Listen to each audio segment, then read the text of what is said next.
In the sleepy coastal town of Bayshore, Florida, local mechanic Jack Harmon's life changes forever when he instinctively stops an armed bank robbery using skills he didn't know he possessed.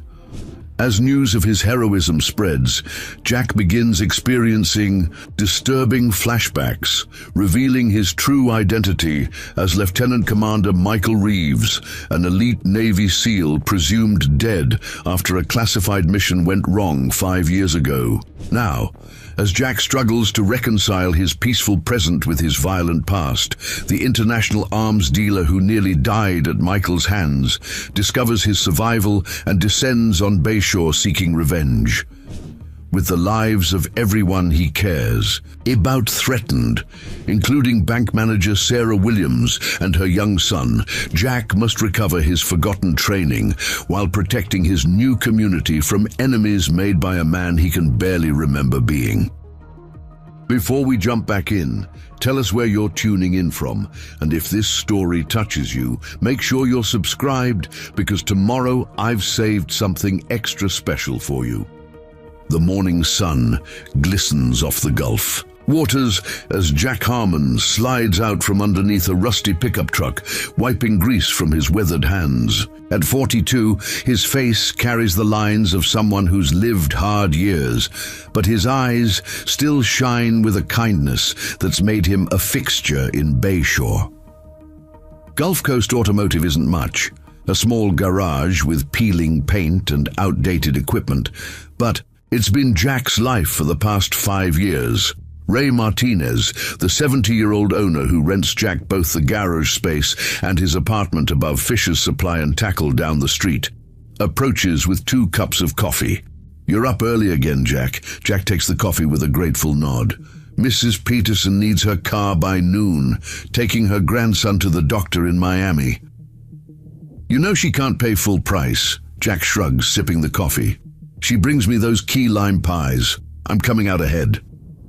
Ray chuckles, then grows serious. "Bank called again about your loan payment."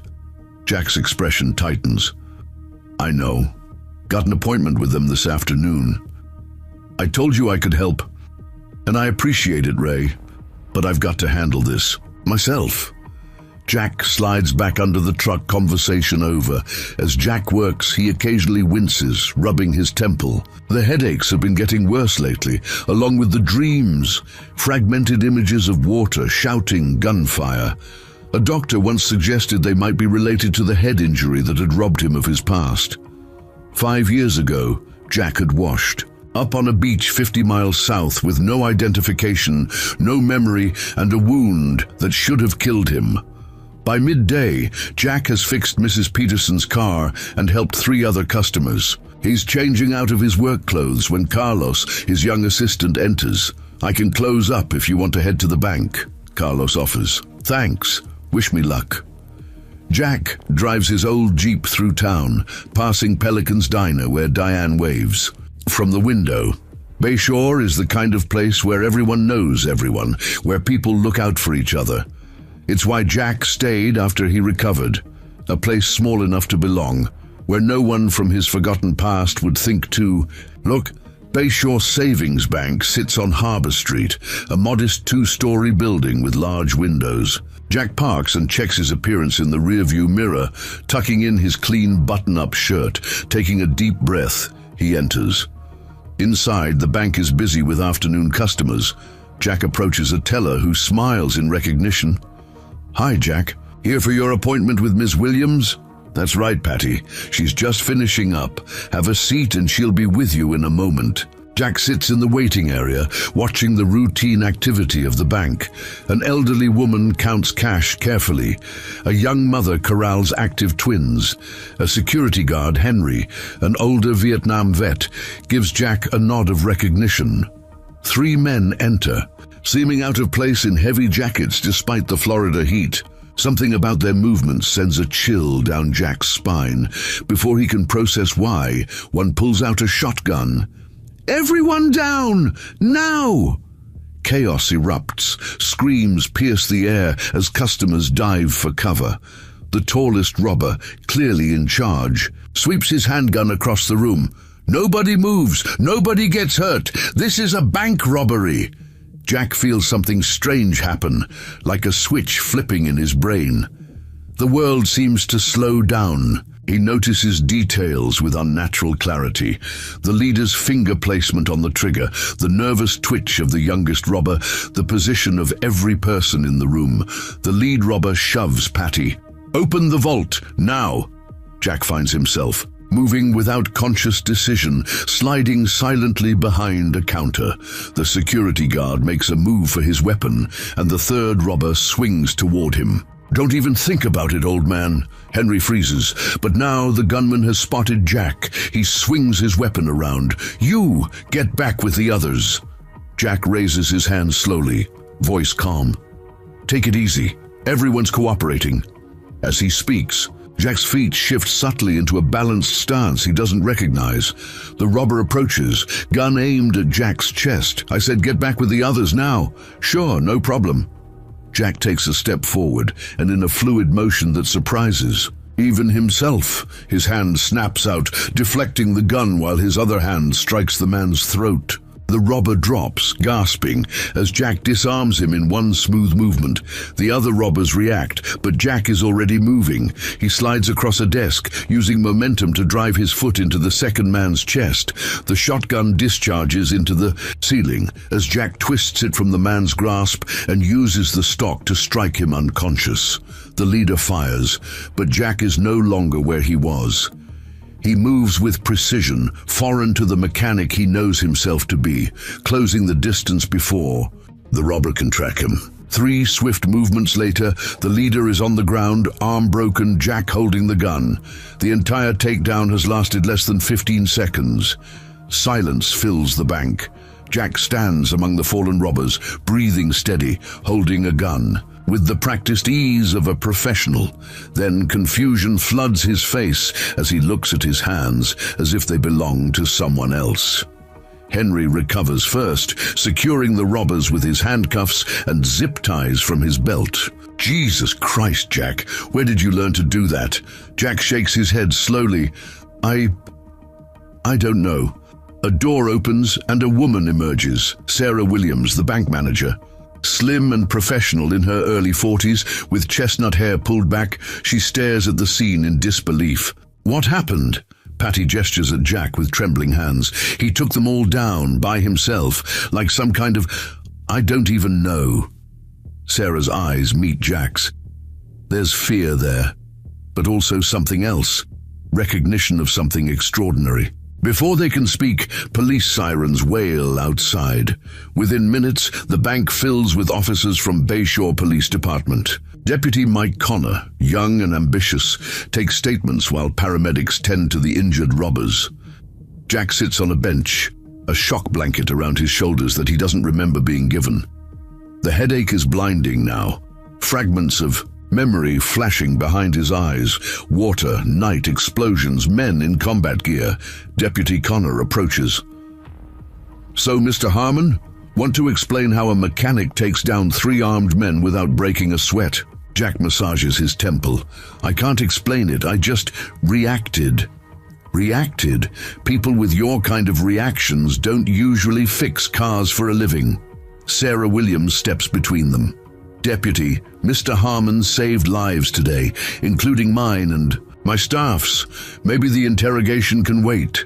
Connor backs off reluctantly. "We'll need a full statement. Don't leave town, Harmon." As the scene stabilizes, customers are released after giving statements. Jack remains, feeling increasingly disoriented. As his adrenaline fades, Sarah approaches with a glass of water. "Thank you," she says simply. Jack accepts the water. "I was just in the right place." That wasn't just being in the right place. That was... She hesitates. "Do you really not remember how you learned to do that?" Jack looks at his hands. "I've had memory issues. Accident 5 years ago." Sarah studies him with intelligent eyes. "I've seen combat veterans move like that. My husband was in the service before he passed." Jack drinks the water, avoiding her gaze. "I'm just a mechanic. A mechanic who was here about his mortgage." She sits beside him. Given what happened, I think we can postpone that discussion. A small smile touches Jack's lips. Bank policy allow loan forgiveness for stopping robberies? Not exactly, but I'm sure we can work something out. She hesitates. My son Tommy and I would like to thank you properly. Dinner, maybe. At Pelican's. Tomorrow? Before Jack can answer, commotion at the door draws their attention. News cameras push against the police line, and a reporter thrusts a microphone toward Jack. Sir, are you the mechanic who stopped the robbery? Can you tell us how you took down 3 armed men? Jack ducks his head, but it's too late. The cameras capture his face as Deputy Connor tries to control the scene. The next morning, Jack's actions are all over the local news. He sits in his small apartment above Fisher's Supply and Tackle, watching the coverage with growing unease. His phone won't stop ringing. Calls from reporters, old customers, people he barely knows. A knock at his door reveals Ray, holding a newspaper. The headline reads, Local mechanic becomes hero, stops armed robbery single-handedly. You're famous, amigo, Ray says. Jack grimaces. Not exactly what I wanted. They're saying you moved like military or something. Jack doesn't answer, massaging his temple where the pain persists. Ray's expression softens. You having those headaches again? The memories? They're getting worse. Since yesterday, it's like something's trying to surface. Ray sits heavily in Jack's worn armchair. Maybe it's time to find out who you were, Jack. Jack stares out the window at the Gulf waters. What if I don't like what I find? His phone buzzes with a text message from an unknown number. Dinner still on? Tommy's excited to meet his hero. Sarah Williams. As Jack contemplates the message, thousands of miles away, in a luxurious Zurich apartment, a man named Viktor Kozlov watches international news coverage of the Bayshore bank robbery. His hand freezes halfway to his morning coffee. The reporter speaks. Remarkable footage from security cameras shows how the local mechanic subdued 3 armed robbers using what experts are calling advanced military combat techniques. The grainy footage shows Jack in action. Kozlov rewinds and pauses on Jack's face, a scar visible as he turns. Impossible, Kozlov whispers, touching a similar scar on his own neck. Lieutenant Commander Reeves. He picks up a phone. Expression. Ordering from shock to cold fury. Prepare the jet. I've found him. Telling and preparing this story took us a lot of time. So if you are enjoying it, subscribe to our channel. It means a lot to us. Now, back to the story. The morning after the robbery, Jack arrives at Gulf Coast Automotive to find a crowd gathered outside. Customers, neighbors, and a local news crew converge on him as he steps out of his Jeep. There he is. Jack, can we get a statement? Mr. Harmon, how does it feel to be Bayshore's hero? Were you military, Jack? Special forces? Jack raises his hands, uncomfortable with the attention. Please, I've got cars to fix. He pushes through to find Carlos already opening the garage. The young man grins. Boss, we've got a waiting list now. Everyone wants the hero mechanic to fix their car. Jack frowns. I'm not a hero, Carlos. Just happened to be there. Inside, Jack checks the waiting list. Twice as many customers as usual. His phone keeps buzzing with calls and messages. One text catches his attention. Sarah Williams, confirming dinner at Pelican's Diner at 7. Throughout the day, Jack's customers treat him differently. Mrs. Peterson brings 2 pies instead of 1. The high school football coach offers free season tickets. Jack handles each interaction with awkward humility, disturbed by their perception of him as something he doesn't recognize in himself. The headaches persist, accompanied by flashes, a helicopter at night, men in tactical gear, someone shouting orders in his own voice. By late afternoon, Jack closes the garage early and heads to his apartment to clean up for dinner. In his small bathroom, Jack examines his reflection. The scar at his hairline. Another across his shoulder. one near his ribs. He's always assumed they came from the accident that took his memory, but now he wonders what these marks really represent. At Pelican's Diner, Jack arrives to find Sarah and her 12-year-old son Tommy already seated in a booth. The diner falls momentarily silent as he enters, then erupts in whispers and nods of recognition. Diane Cooper, the diner's owner, intercepts him. "Dinner's on the house tonight, Jack." "That's not necessary. Necessary for my conscience. My sister banks there." She pats his arm. "Go on, enjoy your date." "It's not a—" Jack begins, but Diane has already walked away. Sarah smiles as he approaches. She wears a simple sundress, her chestnut hair down around her shoulders, transformed. "From the professional bank manager, the famous Jack Harmon," she says warmly.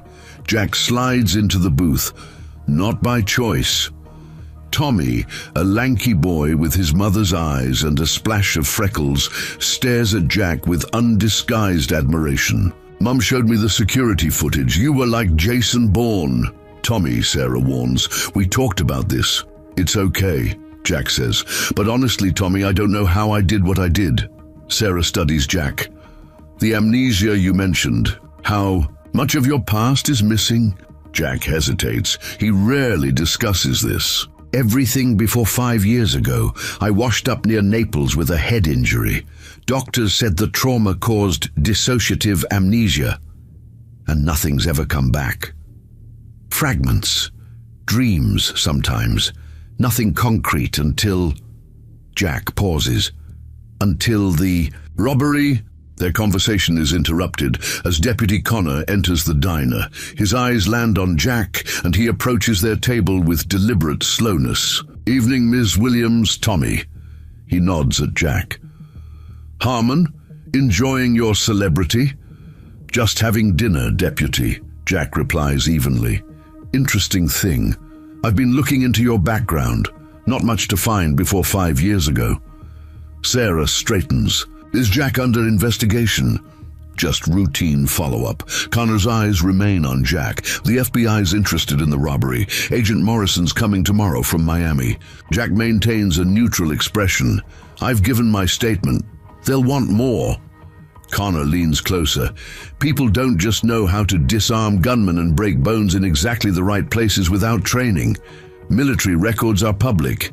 If you served, there'd be a record." "Unless I didn't," Jack says quietly. A tense silence falls before Sarah interjects. "Deputy, we're trying to have dinner." Connor straightens. "Of course. Enjoy your meal." He looks at Jack one last time. "We'll talk soon." After Connor leaves, Tommy breaks the tension. "Does this mean you're in trouble for stopping bad guys?" Jack manages a smile. "No, the deputy's just doing his job." The rest of dinner passes pleasantly. Jack finds himself relaxing in Sarah's company. Tommy peppers him with questions about cars, and Jack offers to teach him basic maintenance sometime. By dessert, Diane's famous key lime pie, Jack feels a warmth he hasn't experienced in years. "Tommy, why don't you go say hi to Jeremy?" Sarah suggests, nodding toward the owner's teenage son. When Tommy leaves, Sarah leans forward. "Look, I know it's none of my business, but I've seen how these investigations can go. My husband was Special Forces. If you need help navigating this—" "Your husband," Jack says carefully. "You said he passed." Sarah's expression clouds. 3 years ago, training accident." She hesitates. "I recognize some of your movements. From watching his unit, the way you disarmed the first robber, that's military close-quarters combat." Jack absorbs this. "I wish I could explain." "Maybe you don't have to." She reaches for her purse and removes a business card. "Dr. Eleanor Reynolds. She specializes in trauma and memory recovery. She helped veterans from my husband's unit." Jack takes the card reluctantly. "I've seen doctors before. Eleanor's different. She understands military trauma." Before Jack can respond, his vision blurs. The diner lights suddenly seem too bright. A high-pitched ringing fills his ears and an image flashes, water filling a compartment, men shouting, blood in the water. Jack? Sarah's voice sounds distant. He grips the table. I'm fine. You're pale as a ghost. What is it? Jack takes a shuddering breath. A memory, I think. I was underwater. People were drowning. Sarah's expression shifts to concern. Call Dr. Reynolds, please. Later that night, Jack sits on his apartment balcony overlooking the water. The card for Dr. Reynolds rests in his hand as he contemplates the implications. If these are real memories, who was he? What did he do? Does he even want to know? His phone rings. Ray Martinez. Thought you might still be up, Ray says when Jack answers. Headaches won't let me sleep. Heard you had dinner with the pretty. Bank manager, despite everything, Jack smiles. News travels fast. It's Bayshore. Ray pauses. Also heard Connor was asking questions. He thinks I'm hiding something. Aren't you? We all are, one way or another. Ray's voice grows serious. Jack, when I found you taking odd jobs on the docks after your accident, I never pushed about your past. Figured it wasn't my business. But maybe it's time to face it, whatever it is. Jack watches a boat's lights moving across the dark water. What if I don't like what I find? Then you'll deal with it. You're a good man, Jack. Whatever you did or whoever you were, that doesn't change what I know about you now. The next morning, Jack calls Dr. Reynolds and schedules an appointment. Before heading to the garage, he stops at Fisher's Supply and Tackle to talk to Ray. The old man looks unsurprised. Figured you'd be by. I need advice, Jack admits. The FBI's coming. Ray leads him to the back office away from customers. He pulls out a metal lockbox and opens it, removing a sealed envelope. When you came to Bayshore, you had nothing but the clothes on your back and this. He hands Jack the envelope. You asked me to keep it safe, said you weren't ready to know what was inside. Jack stares at the envelope. You've had this for 5 years. You weren't ready before. Maybe you are now. Jack opens the envelope with trembling fingers. Inside is a worn photograph of himself in military dress blues, medals on his chest. On the back, written in his own handwriting, if found, destroy this MR. MR, Jack whispers. Figured those might be your initials, Ray says quietly. Never looked you up, though. Respected your privacy. Jack stares at the photo. I need to see Dr. Reynolds. At Lakeside Medical Center, Dr. Eleanor Reynolds welcomes Jack into her office. In her 50s, with silver-streaked hair and perceptive eyes, she has the calm demeanor of someone accustomed to handling crises. Sarah, explained your situation, she begins after they settle.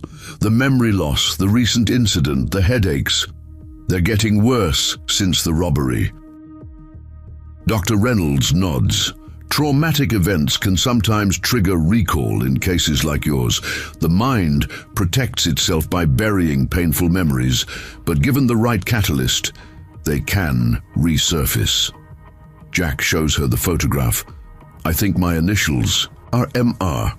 She studies it carefully. The medals suggest significant service. Would you be open to hypnotherapy? It can help access buried memories. Jack hesitates. What if there's a reason I wanted to forget? That's always the risk, she acknowledges. But living in limbo has its own cost. After discussing the process, Jack agrees. Dr. Reynolds guides him into a relaxed state and begins. Go back to the bank, Jack. Tell me what you felt when you saw the gunman. Recognition, Jack murmurs, eyes closed. Not them specifically, the situation. The threat assessment was automatic. Let that feeling guide you backward. Where have you felt it before? Jack's breathing changes. Water, night. We're in a submersible vessel approaching a ship in the Gulf of Oman. Who's with you? My team. 6 men, SEAL Team 8. Dr. Reynolds' eyes widen slightly, but she maintains her professional tone. What's your name there? Jack's face contorts. Lieutenant Commander Michael Reeves. What's your mission, Commander? Jack's body tenses suddenly. Classified. Target is arms dealer, supplying terrorists. Victor Kozlov. His breathing accelerates. and sweat beads on his forehead. Something went wrong. Explosion, flooding, men down. Koslov saw my face before I... Jack jerks upright, eyes flying open, gasping. He cut me. I was bleeding out. The current took me. Dr. Reynolds gives him a moment to orient himself. Jack, what you're describing sounds like a covert military operation. Jack presses his palms against his eyes. I led men to their deaths. We don't know that yet. These are fragments, not the complete picture. Jack stands shakily. I need to verify this. If I was a SEAL... Carefully, Jack. If this operation was classified, there may be complications in seeking official confirmation. As Jack leaves the medical center, he doesn't notice the sedan parked across the street, a man inside photographing him. At the Bayshore Police Department, Deputy Connor sits with FBI agent Rebecca Morrison, reviewing the bank robbery footage.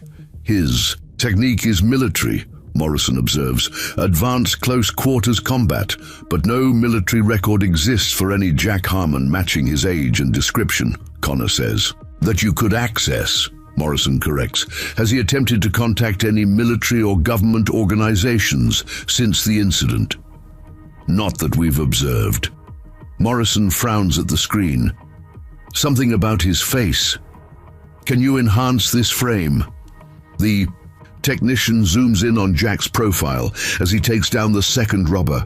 A small scar is visible at his hairline. Morrison straightens. I need to make a call.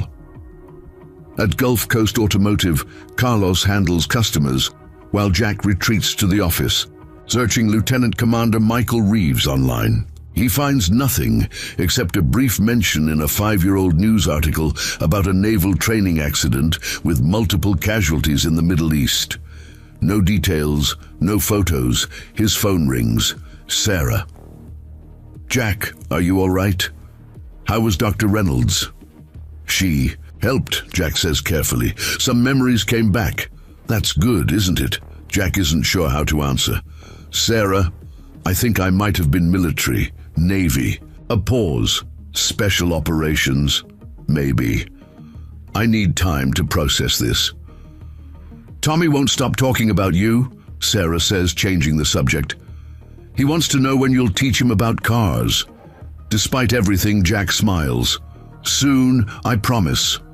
As they talk, Jack notices a dark SUV with tinted windows driving slowly past the garage. Something about it triggers his instincts. I need to go, he says abruptly. I'll call you later. Jack watches the SUV make another pass. Without conscious thought, he moves to where his tools are kept and palms a heavy wrench, concealing it against his arm as he steps outside. The SUV stops. The window lowers slightly, and Jack catches a glimpse of a man's face.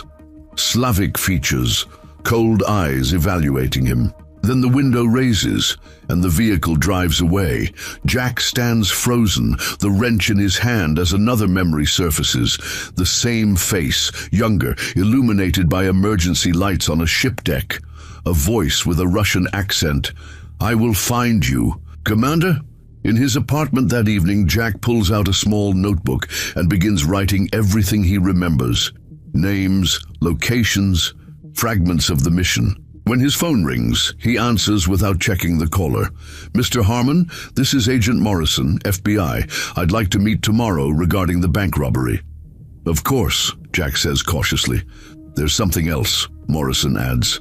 A flag was raised when I ran your photo through our system. Someone from Naval Intelligence would like to join our conversation. Jack's heart pounds.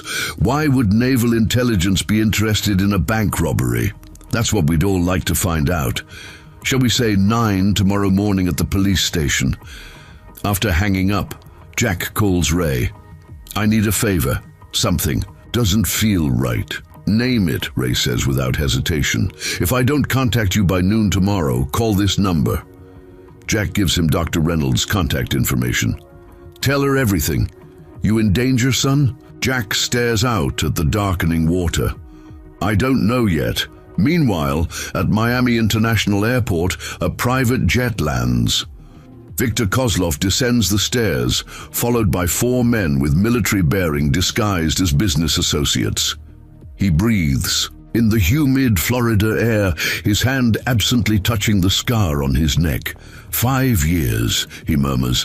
5 years believing you were dead, Commander Reeves. His associate approaches. We've confirmed his routine.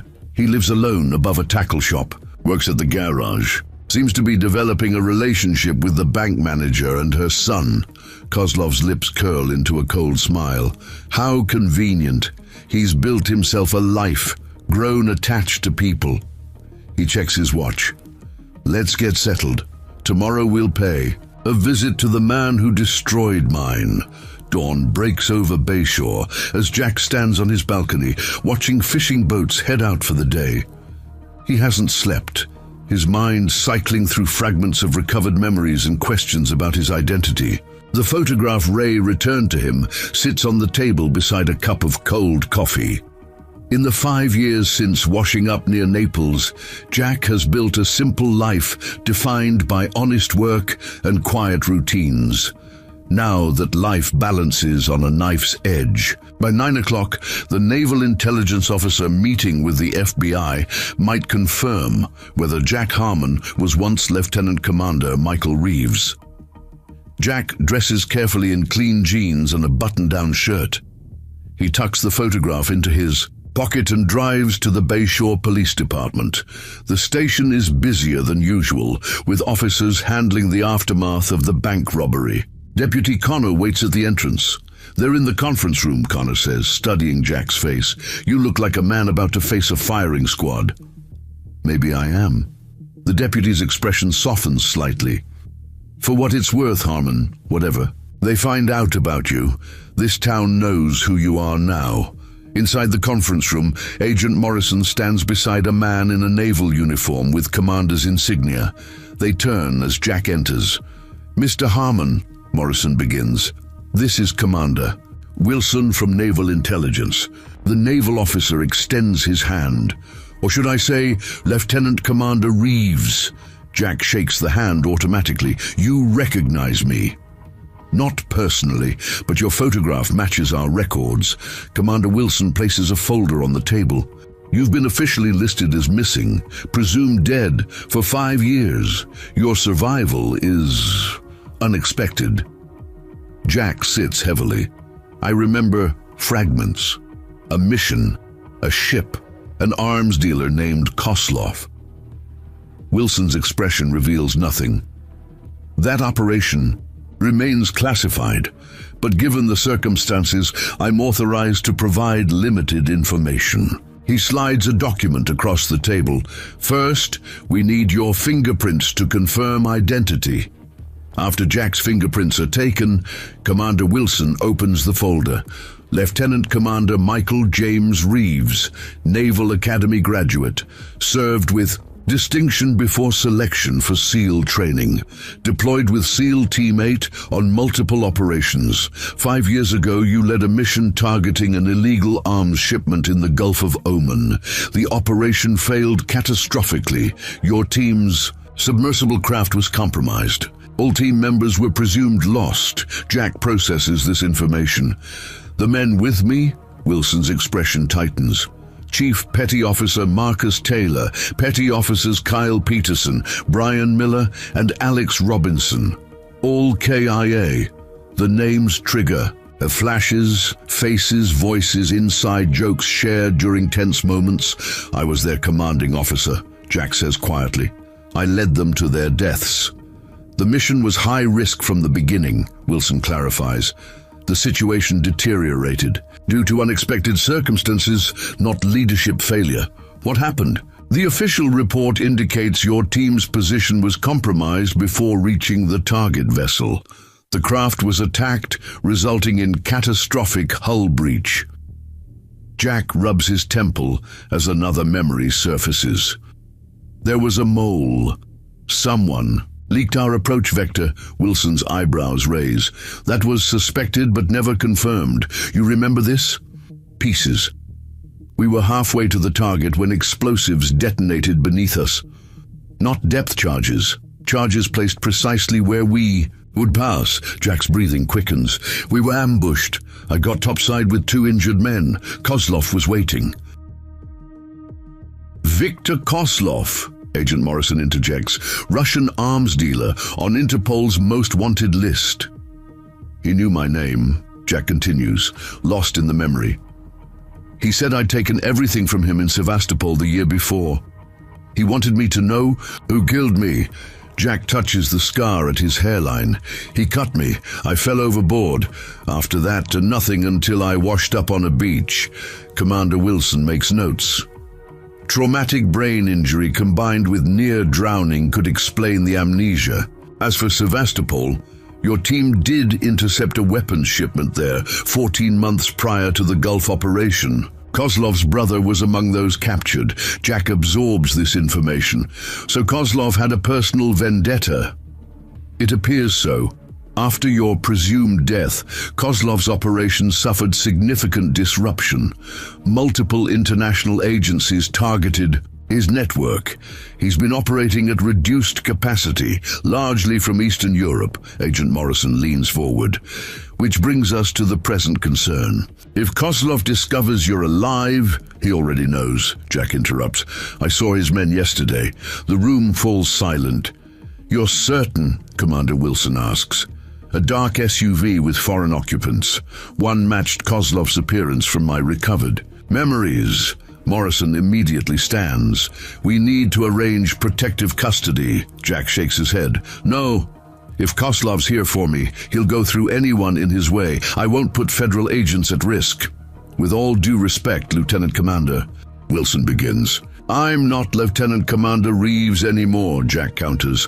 I'm Jack Harmon. My life is here now.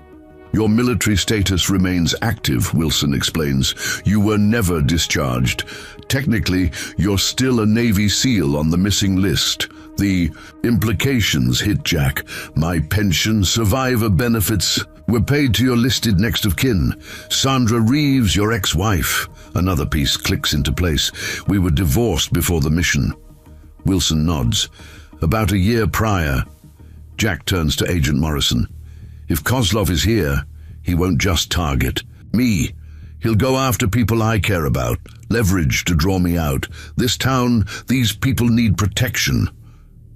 We can coordinate with local law enforcement, Morrison offers. Bayshore has 6 police officers, including Deputy Connor. Jack points out. They're not equipped to handle professional killers. Commander Wilson studies Jack. Your tactical assessment abilities appear intact despite the amnesia. Apparently some things don't wash away, Jack says grimly. We can request a tactical team from Miami, Morrison suggests. That takes time we may not have, Jack argues. I need to warn people. Sarah Williams and her son, they could be targets. Ray Martinez, others. Morrison nods. We'll send officers to their locations immediately. She turns to Connor, who has, been quietly observing. Deputy, arrange protection for Ms. Williams and Mr. Martinez. As they finalize security arrangements, Jack's phone rings. It's Sarah. Jack, there's a strange car parked outside the bank. Men I don't recognize have been watching the building all morning. Jack's blood runs cold. Sarah, listen carefully. Lock your office door. Call building security. Tell them it's an emergency. What's happening? Fear edges her voice. I'll explain later. Is Tommy at school? Yes, why? Jack, you're scaring me. Jack signals to Morrison, covering the phone. Kozlov's men are at the bank. Sarah's there. Morrison immediately makes a call, ordering officers to Bayshore Savings Bank. Sarah, Jack continues, stay where you are. Police are coming. Don't approach the men. This is about the robbery, isn't it? Or about who you really are. Jack freezes. What do you mean? I saw the morning news. Naval officer presumed dead, found living as mechanic in Bayshore. There's a military photo of you, Jack. Or should I call you Michael? Outside the bank, Sergei observes from behind tinted windows as police cars converge on the scene. He calls Kozlov. Police are arriving. The woman must have alerted them. Kozlov's voice is cold. Withdraw. We have what we need. We know his pressure points now. At Bayshore Elementary, Tommy Williams sits in math class, unaware of a man watching the school from across the street. Anton checks his watch, then speaks quietly into a phone. The boy is in the second classroom from the left, 12 years old, brown hair. Do nothing, Kozlov instructs. Just confirm and withdraw. No children will be harmed yet. That depends on the commander's cooperation. By mid-afternoon, a makeshift command center operates from the Bayshore Police Department. FBI agents coordinate with local officers, while Jack, now confirmed as Michael Reeves, reviews maps of the town. Kozlov will establish a secure location within striking distance, Jack explains, somewhere isolated but with clear escape routes. Deputy Connor points to the map. There are rental cabins in the mangroves here, about 20 minutes outside town, accessible by boat or the service road. Perfect location for an operation base, Jack agrees. We should check rental records for recent foreign visitors. Commander Wilson, who has remained to assist, studies Jack with professional interest. Your tactical thinking is completely intact, despite the memory loss, muscle memory, training patterns, Jack explains. Dr. Reynolds says those pathways can remain even when biographical memories are compromised. The door opens and Sarah enters, escorted by an officer. Her eyes lock onto Jack's, a mixture of confusion, anger, and fear in her expression. Ms. Williams, Morrison begins. Thank you for coming. We need to discuss your security arrangements. I want to speak with Jack first, Sarah insists. Alone, Morrison glances at Jack, who nods. We'll use the interview room. In the small, private space, Sarah confronts him. 5 years, Jack. 5 years I've known you as the quiet mechanic who fixes cars for pie when people can't pay. Now, I find out you're some kind of, secret military operative? I didn't know, Jack says simply. I still don't remember most of it. But you knew something wasn't right after the robbery. Why didn't you tell me when we had dinner? What would I have said? By the way, I might be a presumed dead Navy SEAL with enemies. I was trying to understand it myself. Sarah paces the small room.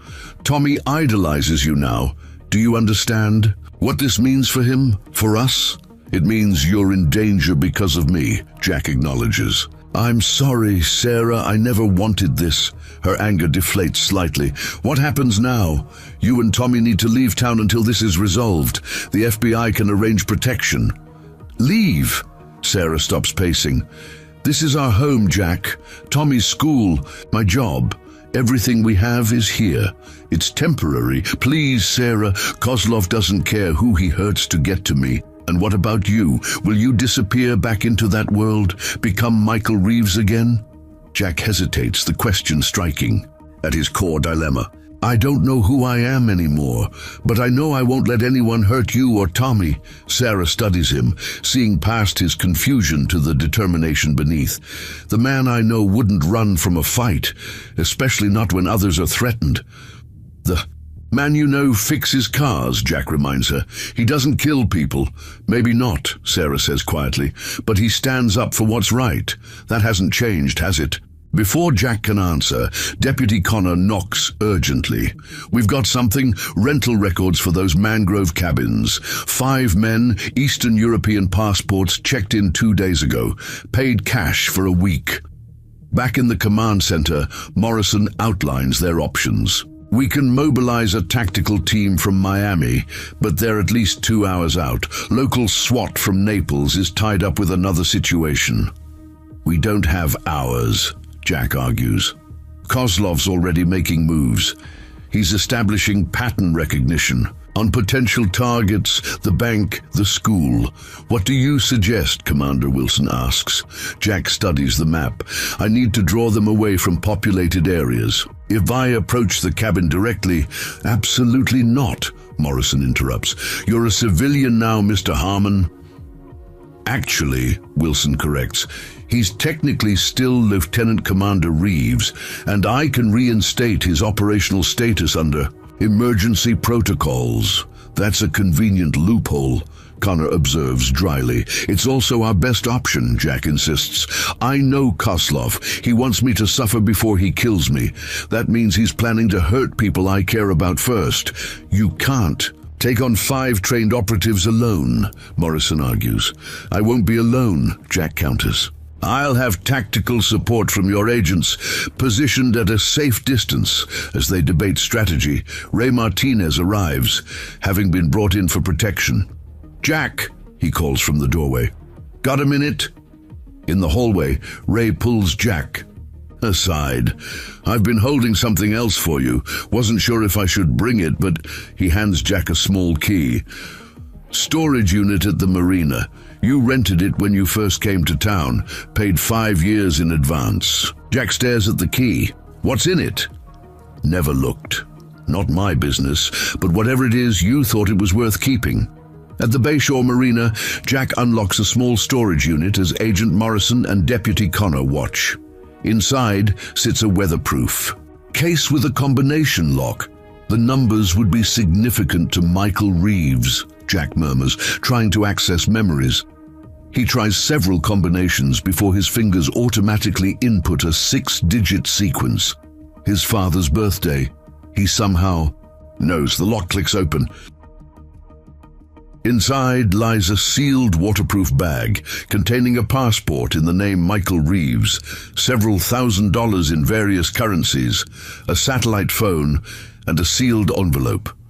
Jack opens the envelope to find coordinates written in his handwriting, and a key to a safety deposit box in Miami.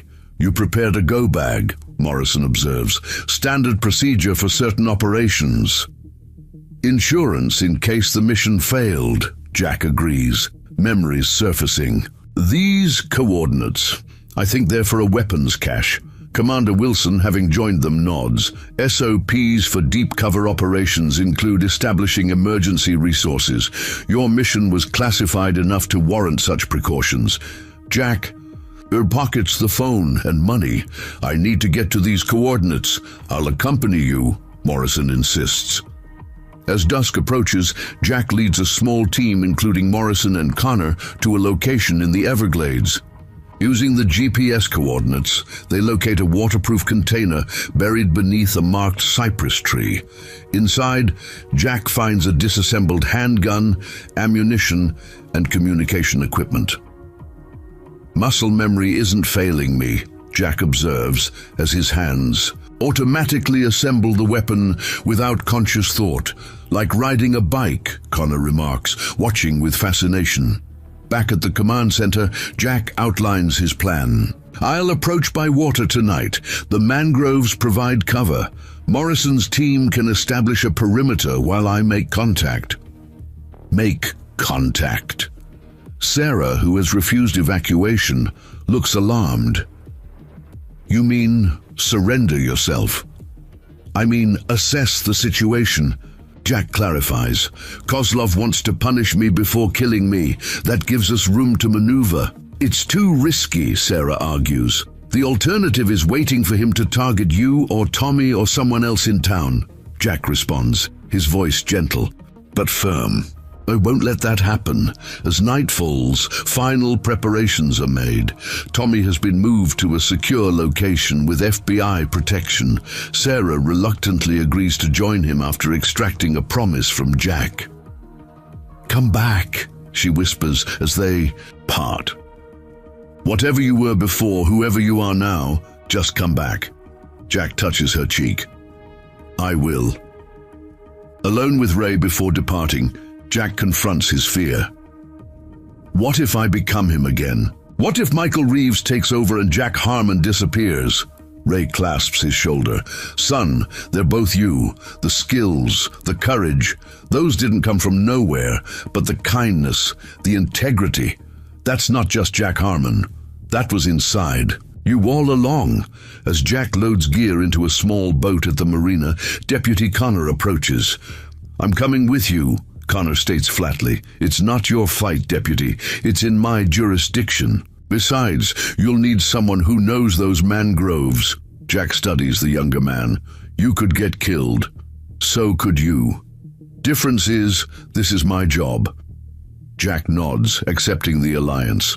As they prepare to depart, his satellite phone rings, a number he doesn't recognize. "Hello? Commander Reeves?" Koslov's accented voice sends ice through Jack's veins. "Or do you prefer Jack now? Such a common name for an uncommon man." Jack signals to Morrison, who rushes to establish a trace. Koslov, "I was wondering when you'd call. 5 years I believed you dead. 5 years rebuilding what you destroyed. Imagine my surprise seeing you on international news, playing hero again. What do you want?" "What do I want?" Koslov laughs softly. "I want you to suffer as I suffered, to lose everything as I did. But first we should meet properly, man to man. Name the place. So eager. The abandoned cannery at midnight. Come alone, or the consequences will be unfortunate, for confirmation that I'm serious." The line goes silent for a moment. Then another voice comes on. Tommy's. "Jack, I'm scared." Jack's blood freezes. Tommy, where are you?" But Koslov returns to the line. "Midnight, Commander. Just you and me. Or the boy dies first." The line goes dead as Sarah rushes in, face pale with terror. Tommy's protection detail isn't responding. He's gone. The command center erupts into controlled chaos. Sarah collapses into a chair, her face ashen. Agent Morrison barks orders into her radio while Commander Wilson contacts Naval Resources. Deputy Connor immediately calls for every available officer in the county. Jack stands perfectly still at the center of this storm, his mind shifting into a clarity he hasn't experienced in 5 years. The mechanic recedes as Lieutenant Commander. Reeves emerges, not as a separate identity, but as dormant aspects of himself awakening. "The FBI protection detail?" Jack asks, his voice steady. "2 agents down, tranquilized, not killed," Morrison reports. "Professional job. They knew exactly when and how to strike." "Koslov wants me, not Tommy," Jack states. "The boy is leverage, not a target." "That's supposed to reassure me?" Sarah snaps, fear making her voice brittle. Jack kneels beside her chair, meeting her eyes. "It means Tommy will stay alive until midnight. Koslov is precise. He'll honor that timeline." "How can you be so calm? He has my son." "I'm calm because that's what Tommy needs right now." Jack's eyes reflect controlled intensity rather than detachment. "I remember Koslov. I understand how he operates. That's Tommy's advantage." Morrison approaches with a map. "The abandoned cannery sits on a peninsula here, accessible by one road and the waterfront. We're coordinating with Coast Guard and State Police for containment." Jack studies the layout. "Koslov chose it for the limited access points. He'll have the road watched and boats ready for extraction, multiple escape routes while controlling who enters. The tactical team from Miami is inbound, ETA 90 minutes, Morrison updates. We'll establish a perimeter and no perimeter, Jack interrupts. No visible law enforcement presence at all. Koslov will have spotters watching for exactly that. We can't just let you walk in there alone, Connor objects. That's exactly what we'll do, Jack counters. I approach alone, as instructed. Your people remain completely hidden. Koslov expects me to bring backup. He's prepared for that. What he's not prepared for is my actual compliance, masking a different strategy. Commander Wilson studies Jack. Your operational instincts are fully reactivated. Jack doesn't deny it. I've done hostage extractions before, 3 in Yemen, 1 in Somalia. The memories surface without effort now, professional knowledge flowing back like water through newly cleared channels. Jack, Sarah whispers, this isn't some military operation in a foreign country. This is my son, Tommy, which is why I won't fail. Jack meets her gaze, allowing her to see both the mechanic who fixes cars for Pi and the SEAL who led elite missions. Trust me, Sarah. Please. While Morrison coordinates resources, Jack moves to a quiet corner with Commander Wilson. I need Everything you have on Operation Kingfisher, Jack states. Wilson looks surprised. How did you... The mission in the Gulf, that was its code name. Jack presses his temples. I remember now. Kingfisher targeted Kozlov's largest weapons shipment, enough firepower to supply 3 separatist movements and 2 terrorist organizations. We had solid intelligence until someone compromised the mission, Wilson finishes. The investigation never identified the source of the leak. Because they were looking in the wrong places, Jack says grimly. It wasn't American intelligence.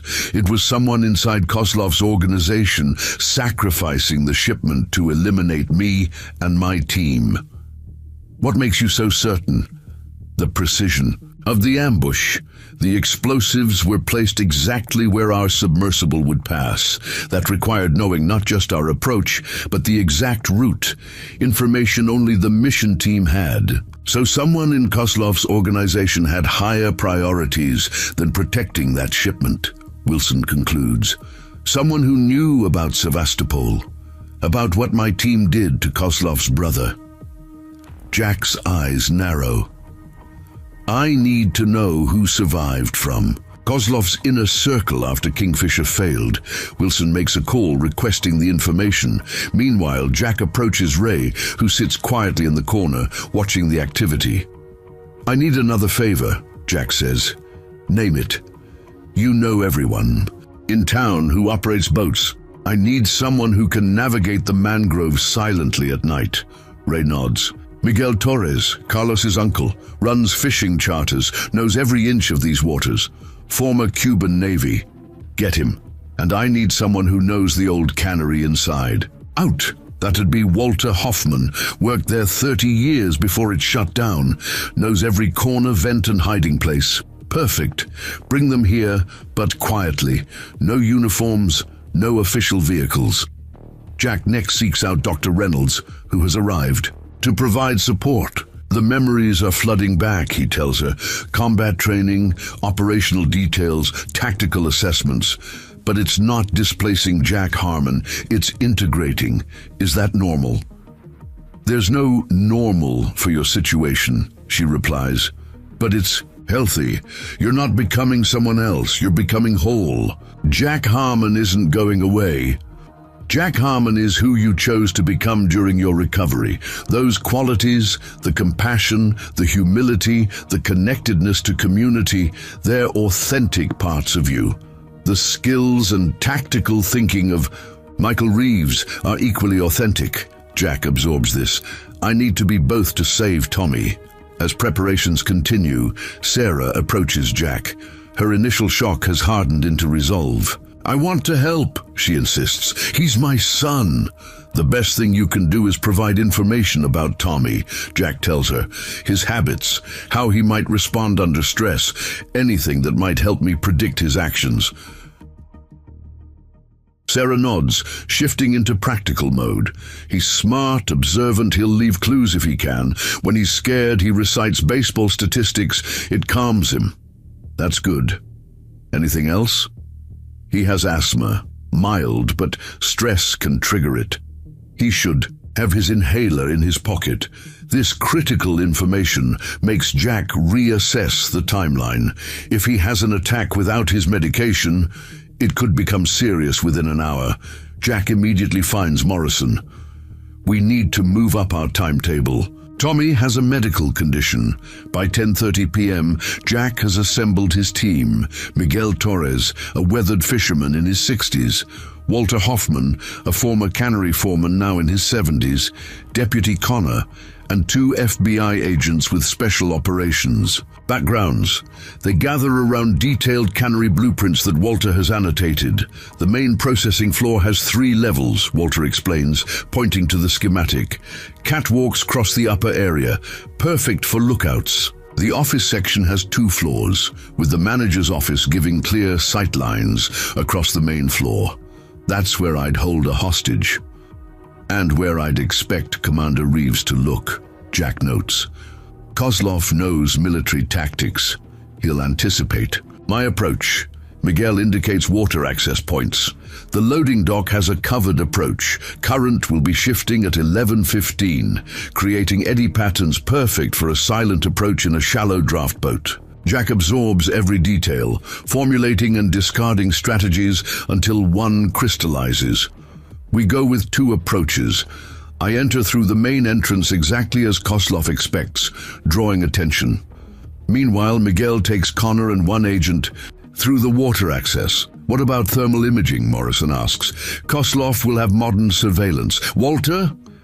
Jack turns to the former foreman. The old ammonia cooling systems run through the walls, still enough residual chemical to disrupt thermal readings in key areas. Walter taps locations on the blueprint.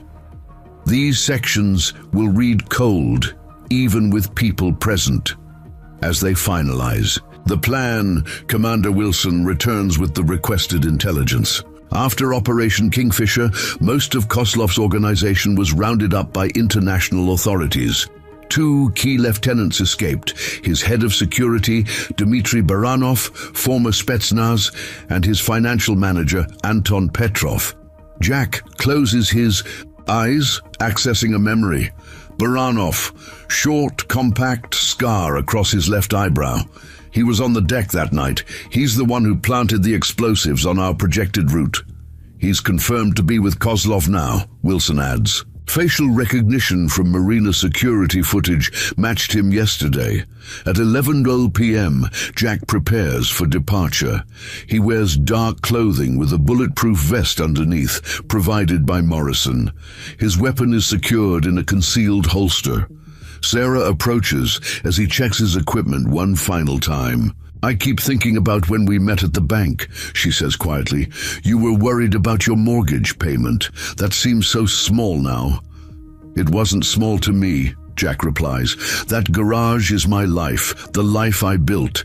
And now I save. Tommy, then I protect this town. After that, he meets her eyes. After that, we figure out who I am now, all of me.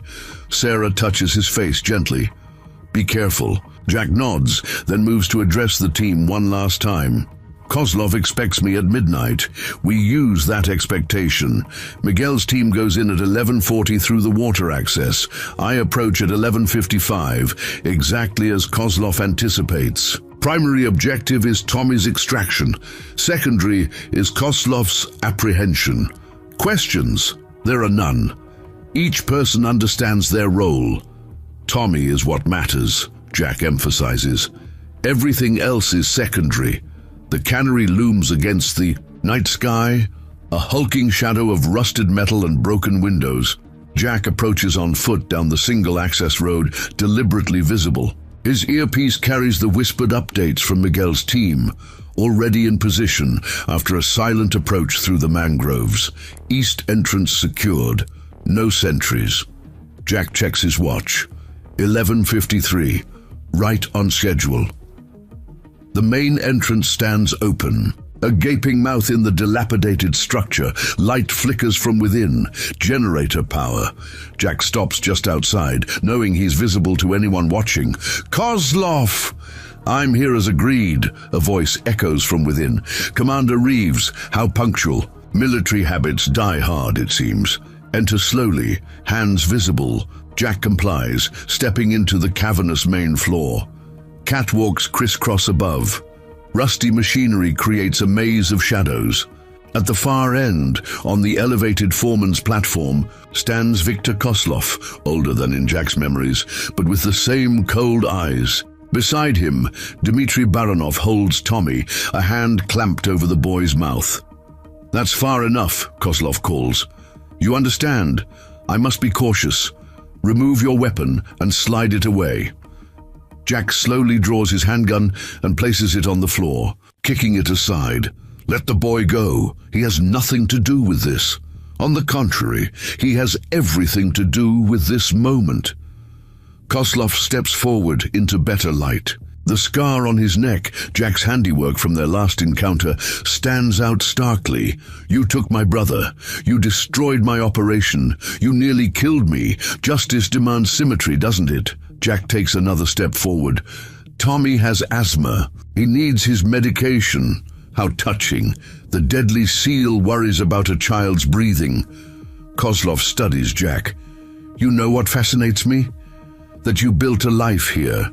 That you became ordinary. Was it peaceful, fixing cars instead of killing? Men? I'm not here to reminisce, Kozlov. Release the boy. First, I want to know, do you remember Sevastopol now? Do you remember what you did to my brother? Jack keeps his expression neutral, aware that Miguel's team is moving into position on the upper level. I remember a weapons dealer supplying terrorists who killed civilians. I remember doing my job. Your job. Kozlov spits the words. My brother received a life sentence in a black site prison. He died there 3 years ago. No trial, no appeals. Just disappeared into your government's machinery. Like the families who disappeared when your weapons reached terrorist hands? Jack counters, keeping Kozlov engaged while watching Tommy. The boy's eyes are wide with fear but alert, looking for opportunity, just as Sarah said he would. Spare me your moral superiority. Kozlov sneers. We both know governments deal in death. I simply cut out the middleman. Jack takes another measured step. You have me now, let Tommy go. Not yet. First, I want you to fully remember. To understand exactly why this is happening. Kozlov gestures, and one of his men drags forward a metal chair. Sit. We have some time before your backup attempts their heroic entry. Jack sits, mind racing.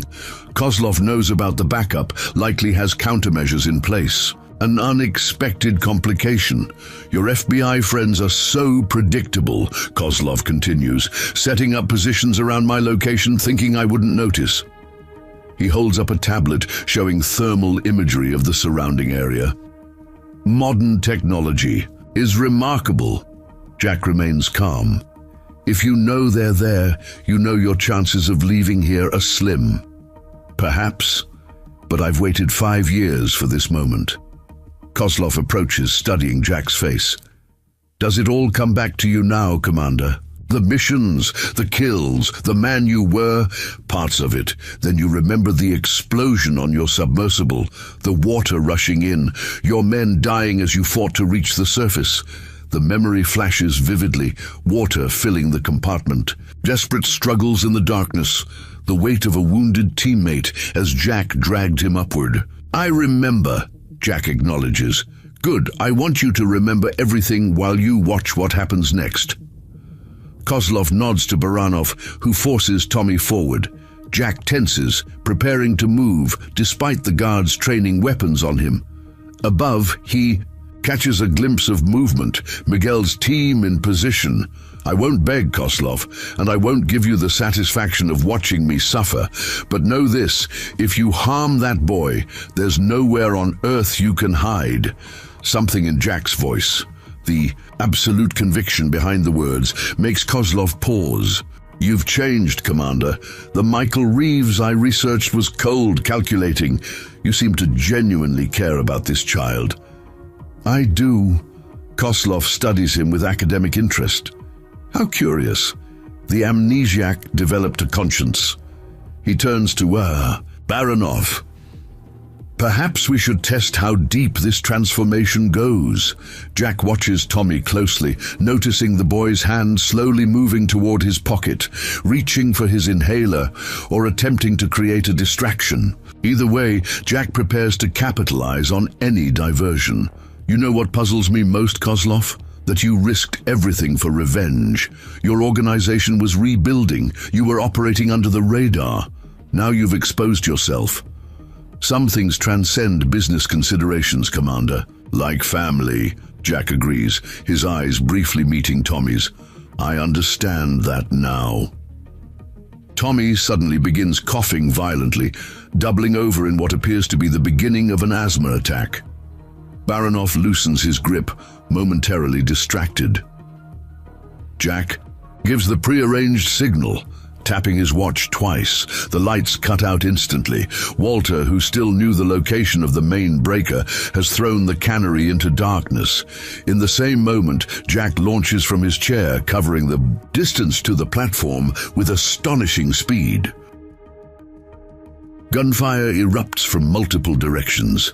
Jack reaches Tommy first, pulling the boy down behind a control panel as Baranov fires blindly in the darkness.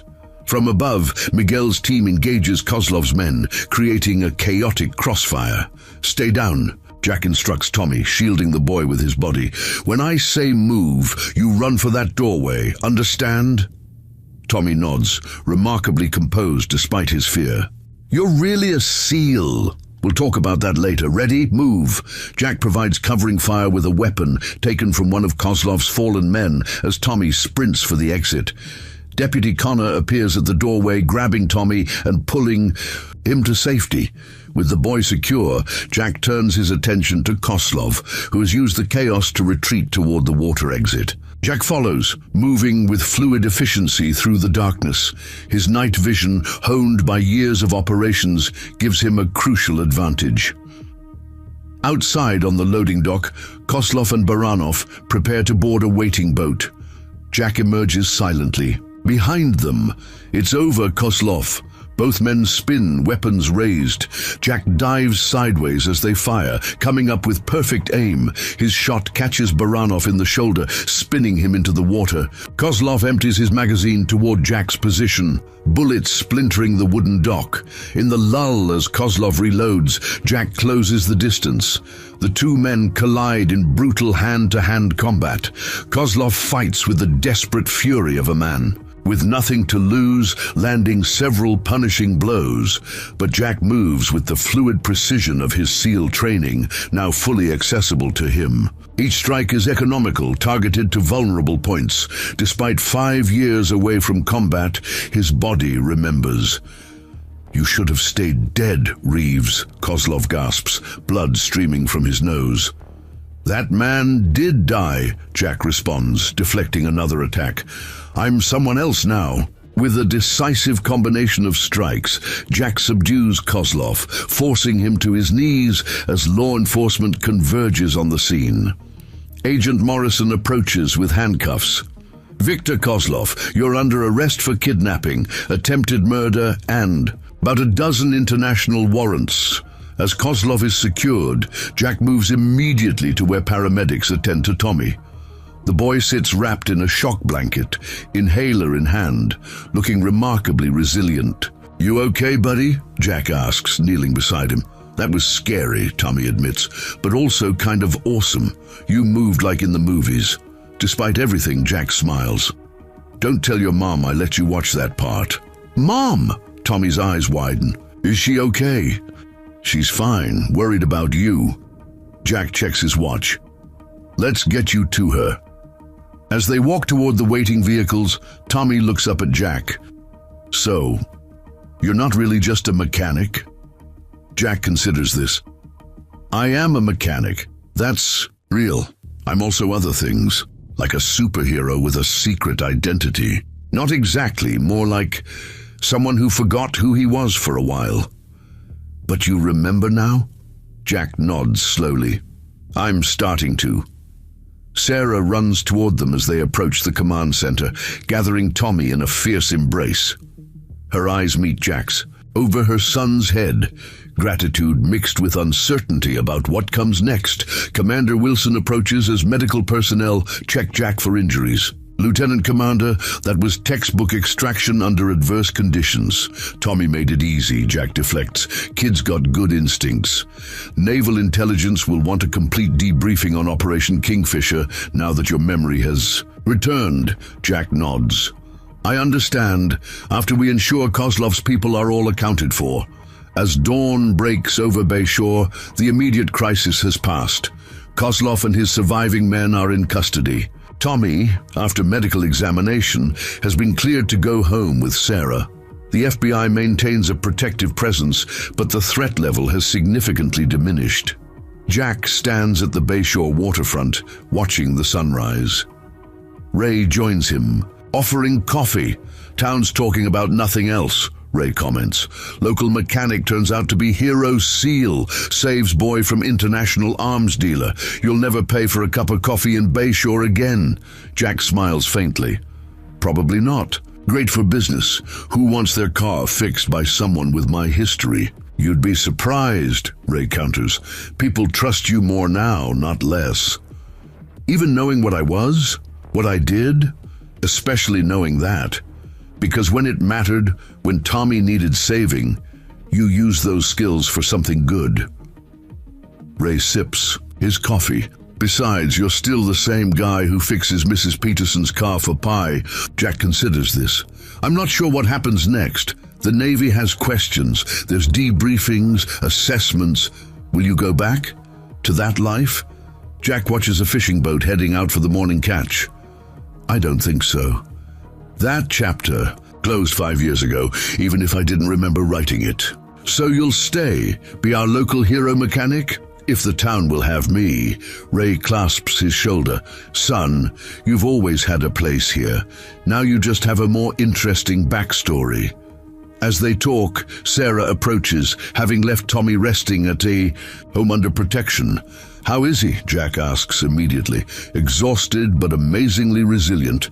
Wants to know when you'll teach him about cars like you promised. Sarah studies Jack's face. How are you? Processing. It's a lot to integrate. I can imagine. She hesitates. Thank you isn't enough for what you did. You don't need to thank me. What happens now with the Navy, with everything you've remembered? Jack gazes out at the water. I need to help. Finish what I started with Kozlov. Make sure he's contained. After that, he turns to Sarah. After that, I'd like to keep that dinner date we never finished. A small smile touches her lips. I think that can be arranged. Ray tactfully steps away as they talk, giving them privacy. In the distance, news vans are already gathering at the police barricade, hungry for the story of Bayshore's mechanic with a hidden past. Jack knows quiet anonymity is no longer possible. It won't be simple, he tells Sarah. The man I was, he did necessary things, but difficult things, violent things. And the man you are now is still figuring that out. But I know I want to stay in Bayshore, keep fixing cars, keep the life I built. While remembering the life you had, Jack nods. Both parts of me now, if that's something you can accept. Sarah considers this, looking toward the sunrise. Tommy asked if you were like a superhero with a secret identity. What did you tell him? That you're better than that. You're real.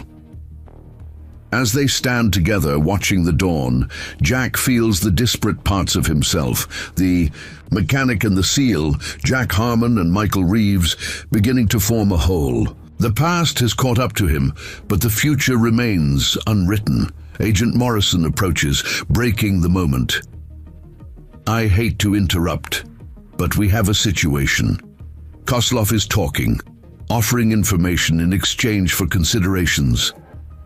What kind of information? Jack asks. Morrison's expression is grave. He claims the original leak for Operation Kingfisher came from inside US intelligence, and he can prove it. Jack's eyes narrow. That would mean someone deliberately sacrificed my team. If he's telling the truth, this goes beyond Kozlov.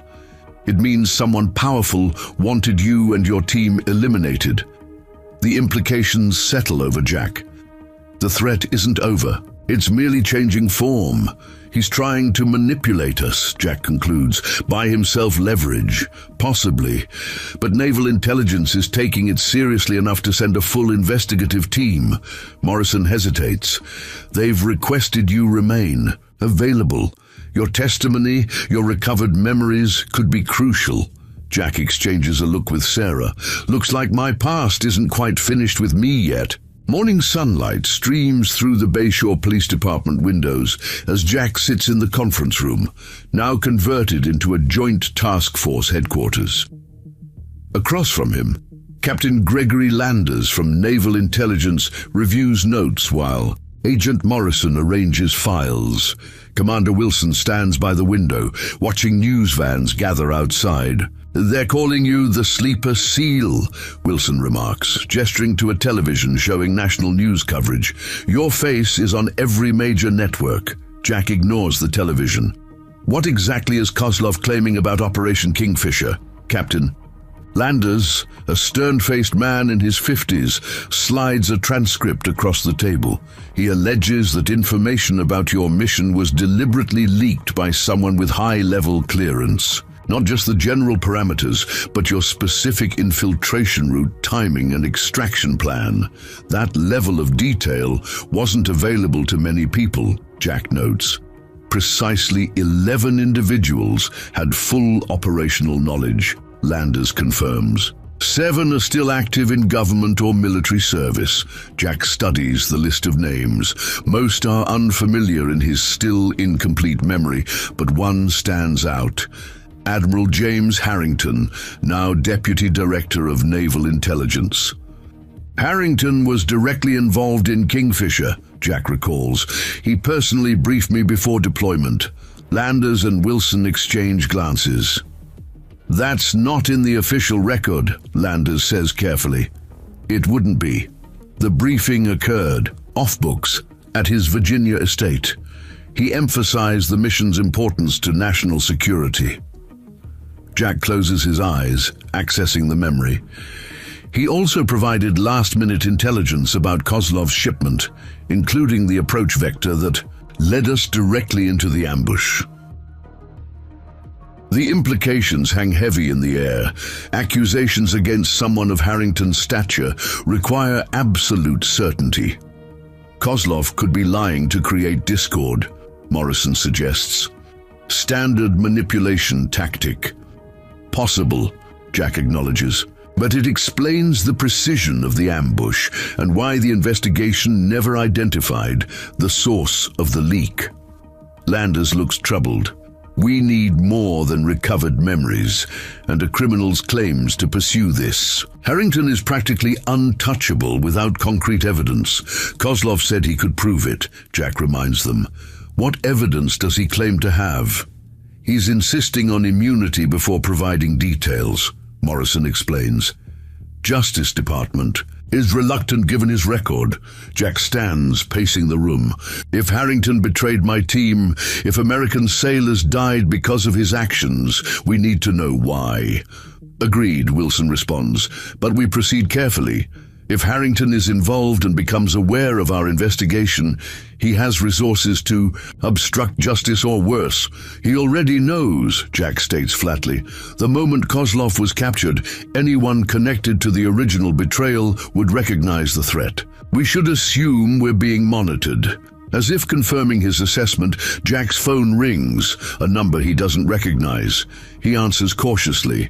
"Harmon." "Lieutenant Commander Reeves," a familiar voice responds. "Or do you prefer Jack now?" "Admiral Harrington here." Jack activates the speakerphone, signaling the others. "Admiral, unexpected to hear from you." "Not really. Your reappearance has created quite a stir in certain circles. Remarkable recovery from your injuries." "Memory's still patchy," Jack replies, watching Landers signal for a trace. "Understandable. Trauma does interesting things to the mind." Harrington's tone remains casual, but with an undercurrent of assessment. "I'm calling to offer assistance. Your situation is unique. The Navy wants to ensure you receive proper support during this transition." "Appreciate the concern. I'm sending a security detail to Bayshore. For your protection, of course. Recent events demonstrate ongoing risks to your safety." Jack catches Morrison's warning look. "That's not necessary, Admiral. Local authorities and FBI have the situation contained. Nevertheless, they'll arrive this afternoon. In the meantime, I suggest limiting discussions about Operation Kingfisher. Some details remain classified, despite your civilian status. Wouldn't want national security compromised through misremembered details.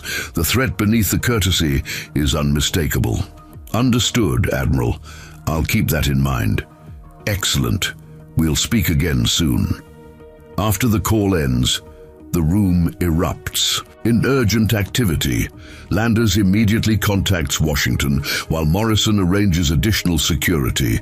He's making a move, Jack concludes. That security detail isn't coming to protect me. We'll intercept them, Morrison assures him, but this confirms Kozlov's claims merit investigation. Harrington wouldn't react this way otherwise. Jack turns to Wilson. We need leverage, something concrete that connects Harrington to the betrayal. Kozlov is our best source, Wilson acknowledges. I'll expedite the immunity discussion. Deputy Connor enters with an update from the local security teams. State police have established checkpoints on all roads into Bayshore. Coast Guard is patrolling the waterways. Anyone coming for you will have a hard time reaching town undetected. They won't come in force, Jack warns. Not initially. Harrington operates with plausible deniability. His team will appear legitimate, official Navy personnel with proper credentials. Then how do we distinguish them from actual allies? Connor asks. We don't, Jack decides. We control the environment instead. I need to go somewhere unexpected, somewhere not in my established pattern. We have safe houses, Morrison begins. No, nothing official. Jack turns to Ray, who has been quietly observing. The Williams citrus grove outside town, Sarah's parents' place. Is it still operational? Ray nods.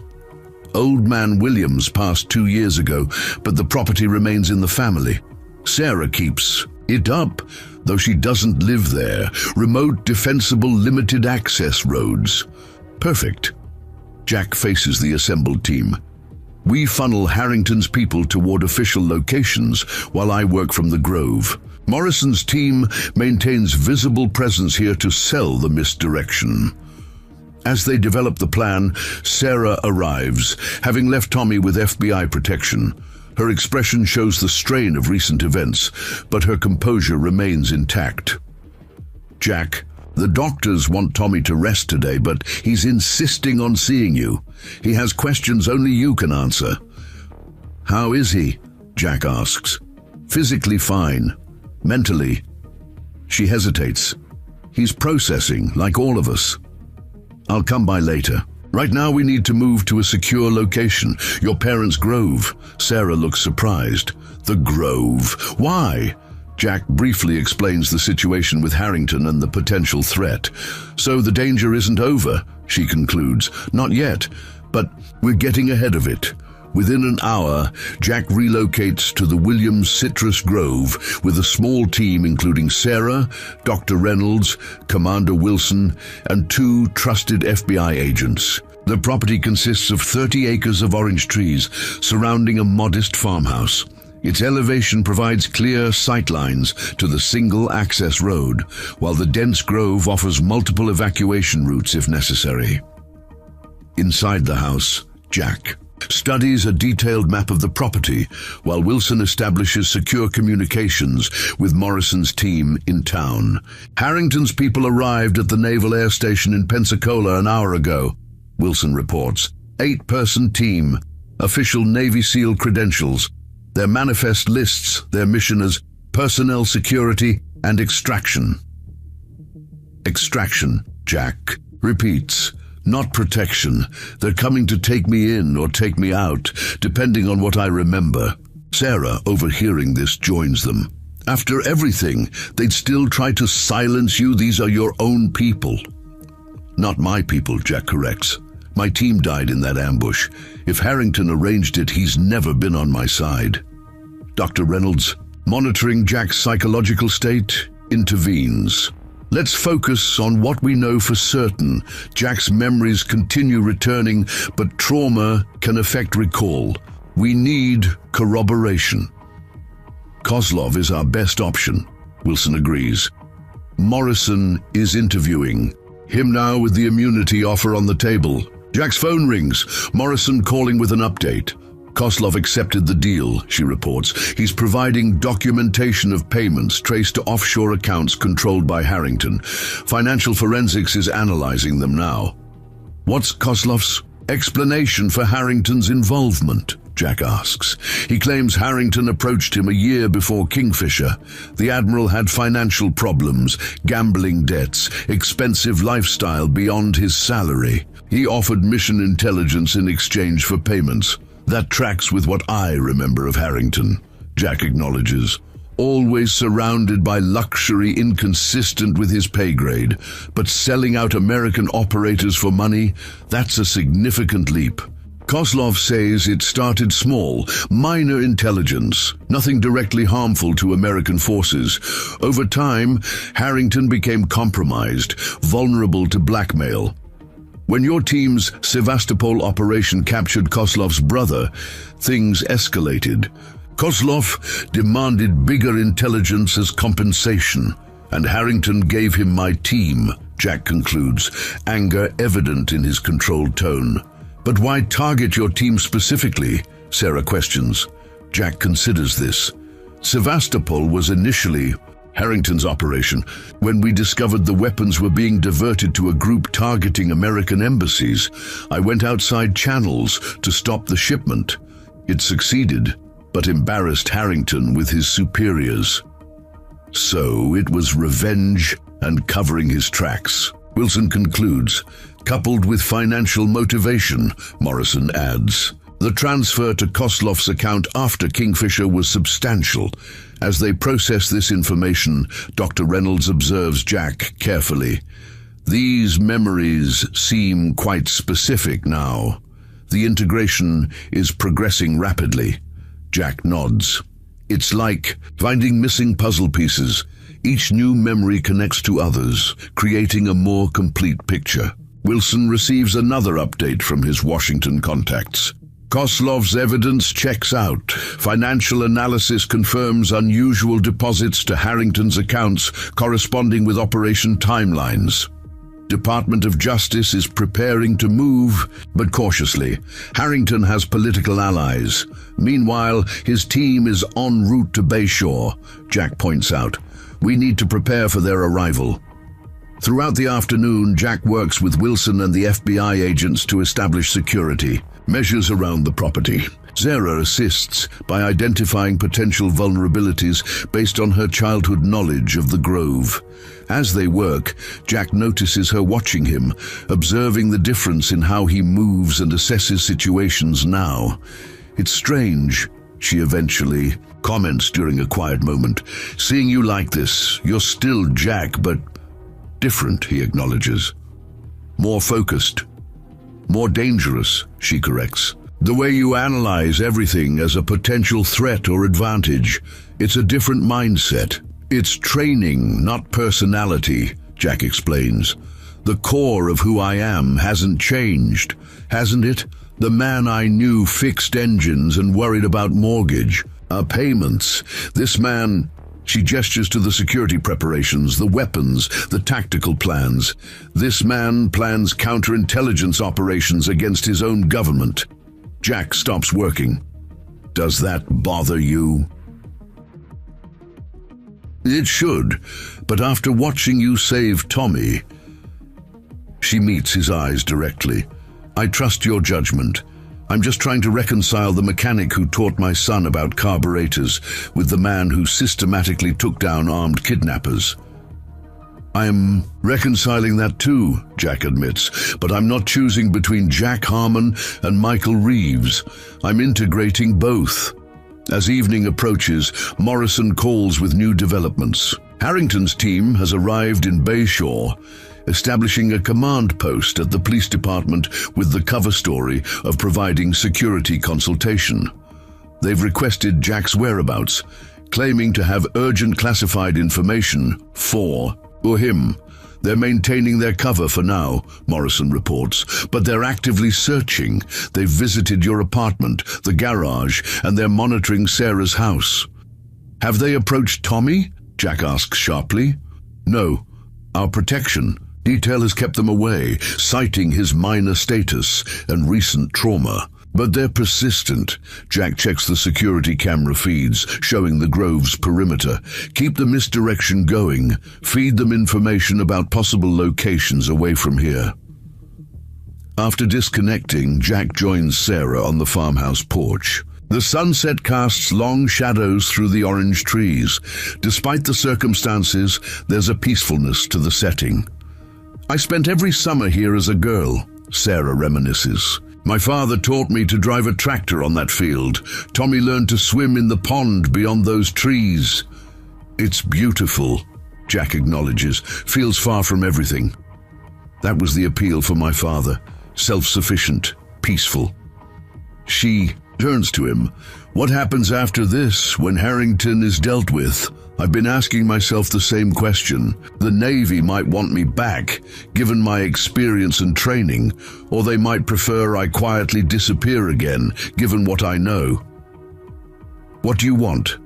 Jack watches the sunset colors reflect on the grove. 5 years ago, I was focused on the mission, on duty, being the best operator possible. I never considered alternatives. And now? Now I understand there's more to life than service. Working with my hands, building something, being part of a community. He meets her eyes. Connections to people that go beyond tactical relationships. Sarah smiles softly. "You mean fixing Mrs. Peterson's car for Pi?" "Among other things." His expression grows serious. "I can't go back to just being Jack the mechanic, not with everything I remember now, but I don't want to return to being solely Lieutenant Commander Reeves either." Their conversation is interrupted by Wilson, who emerges with urgent news. "Harrington is making his move. He's filed emergency orders claiming you're experiencing psychological instability dangerous to national security. He's seeking authorization to take you into protective custody for evaluation." That would give him legitimate authority to isolate me, Jack realizes. "Remove me from witnesses and allies." Exactly. Morrison is working to block it through FBI channels, but Harrington has significant influence. "We need to accelerate our timeline," Jack decides. "The evidence against Harrington, how solid is it?" "Getting stronger. Financial forensics has traced the money. Kozlov has provided communication records, but Harrington still has friends in high places. Without your testimony connecting him directly to Operation Kingfisher, the case remains circumstantial." Jack considers their options. "Then we force his hand, make him overplay it." "How?" Sarah asks. "By giving him what he wants, me seemingly isolated and vulnerable."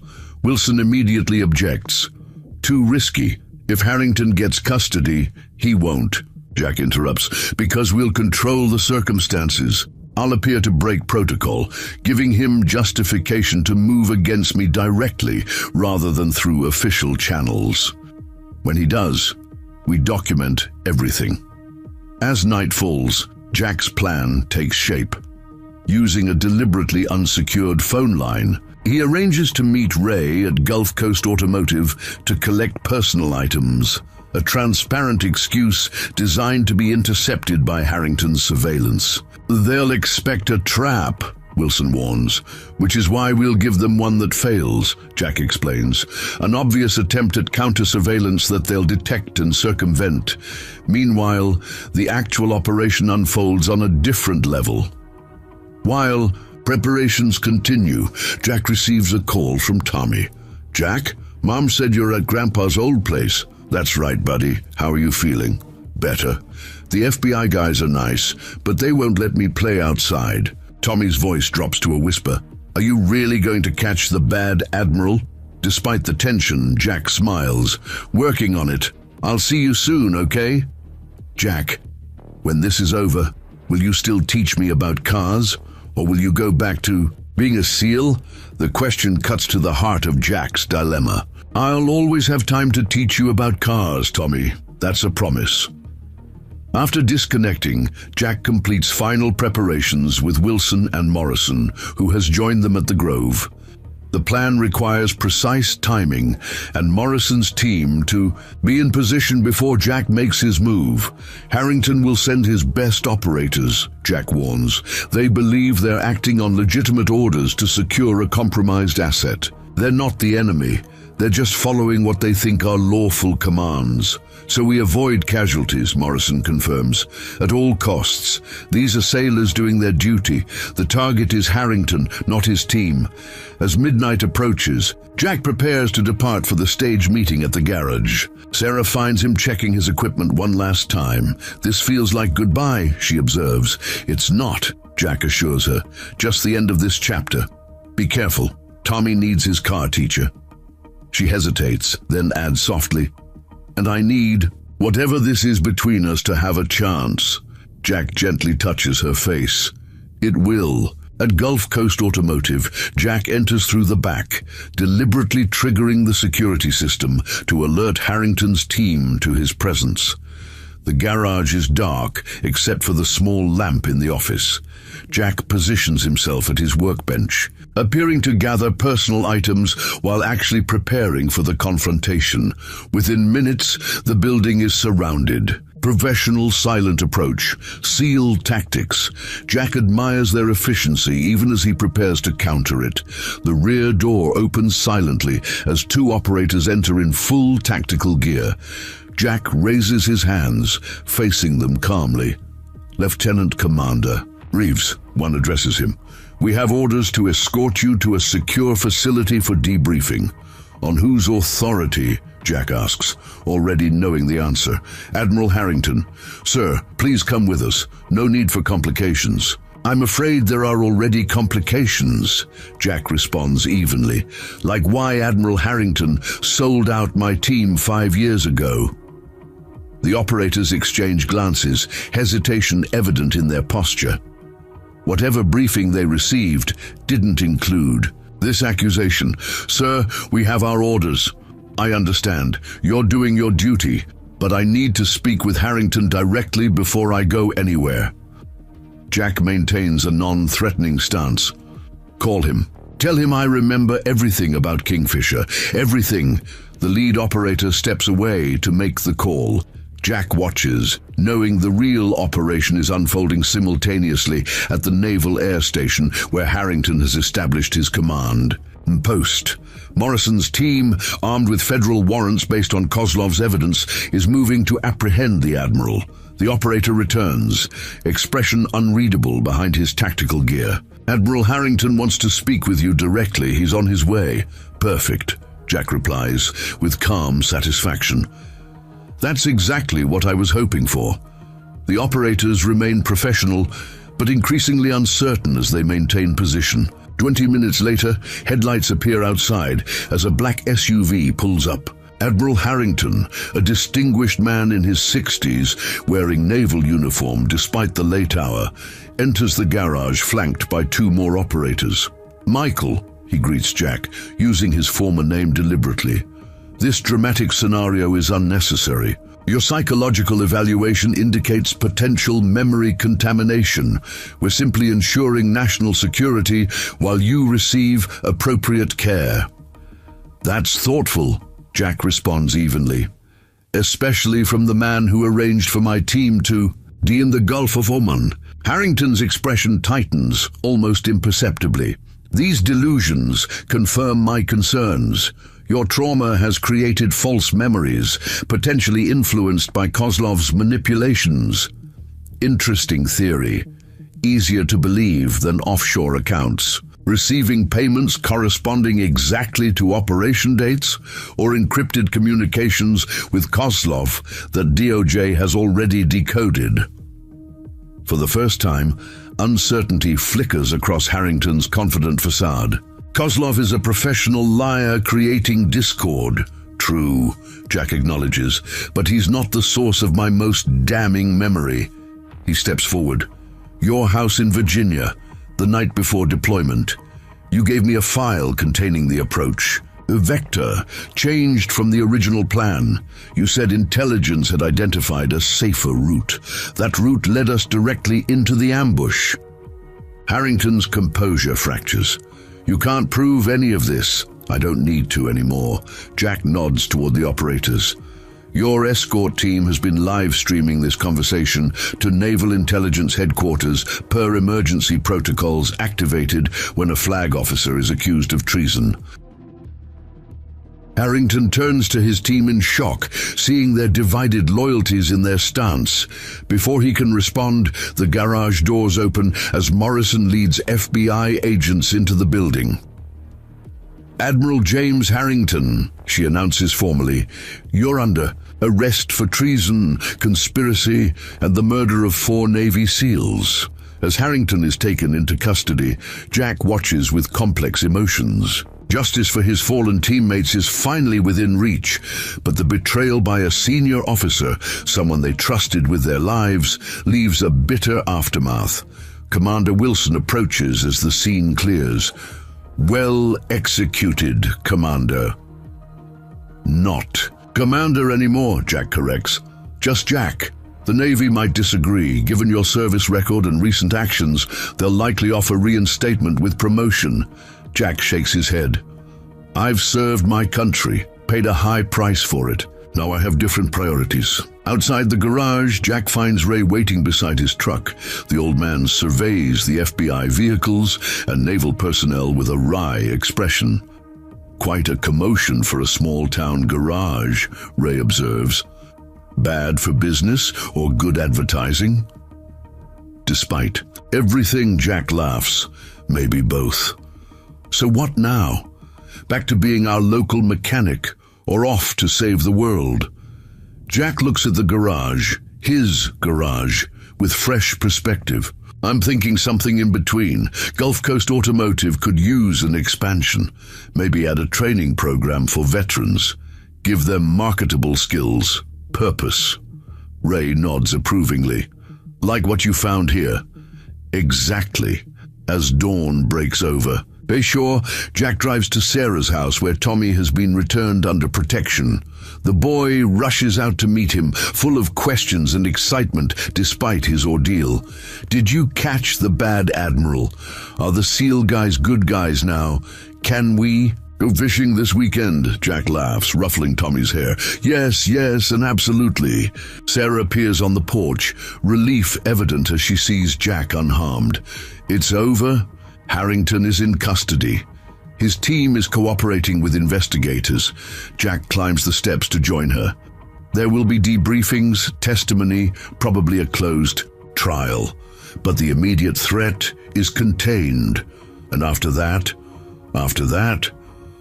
Jack looks back at Bayshore, the town that gave him a second chance. "I was thinking Gulf Coast Automotive could use a partner. Someone who knows engines inside and out." Sarah's smile broadens. "Sounds like a solid business plan, with room for expansion. Maybe a house instead of an apartment. Space for a family." Understanding dawns in Sarah's eyes.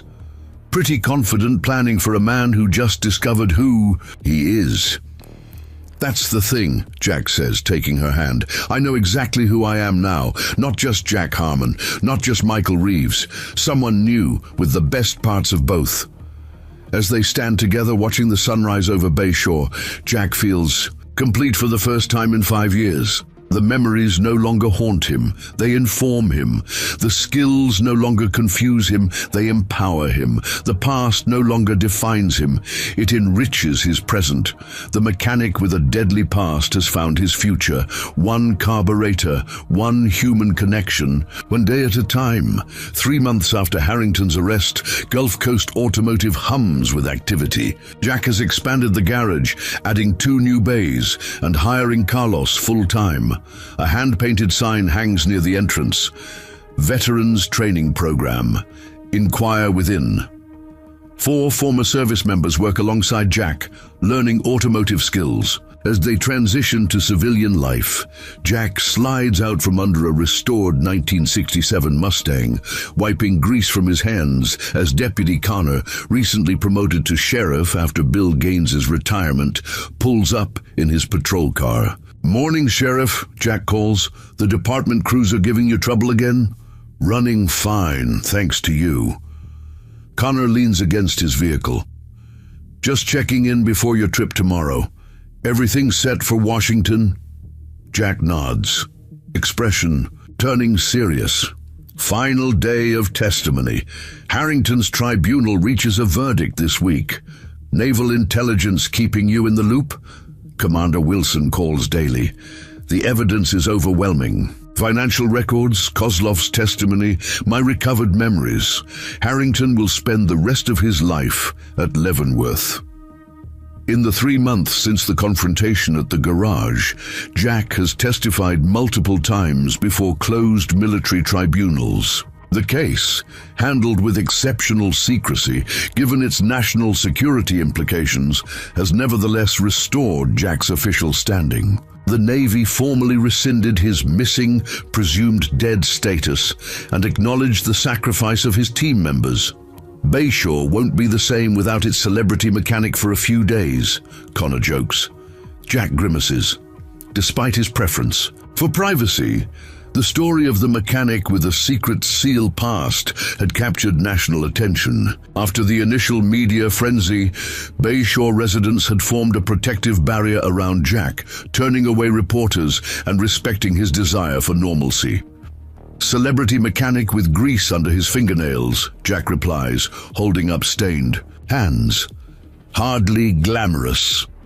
Inside the expanded office, Sarah updates the garage's new computerized scheduling system. The business has thrived despite, or perhaps because of, Jack's revealed background. People drive from neighboring counties for the novelty of having their vehicles serviced by a former Navy SEAL, though Jack suspects the quality work is what brings them back.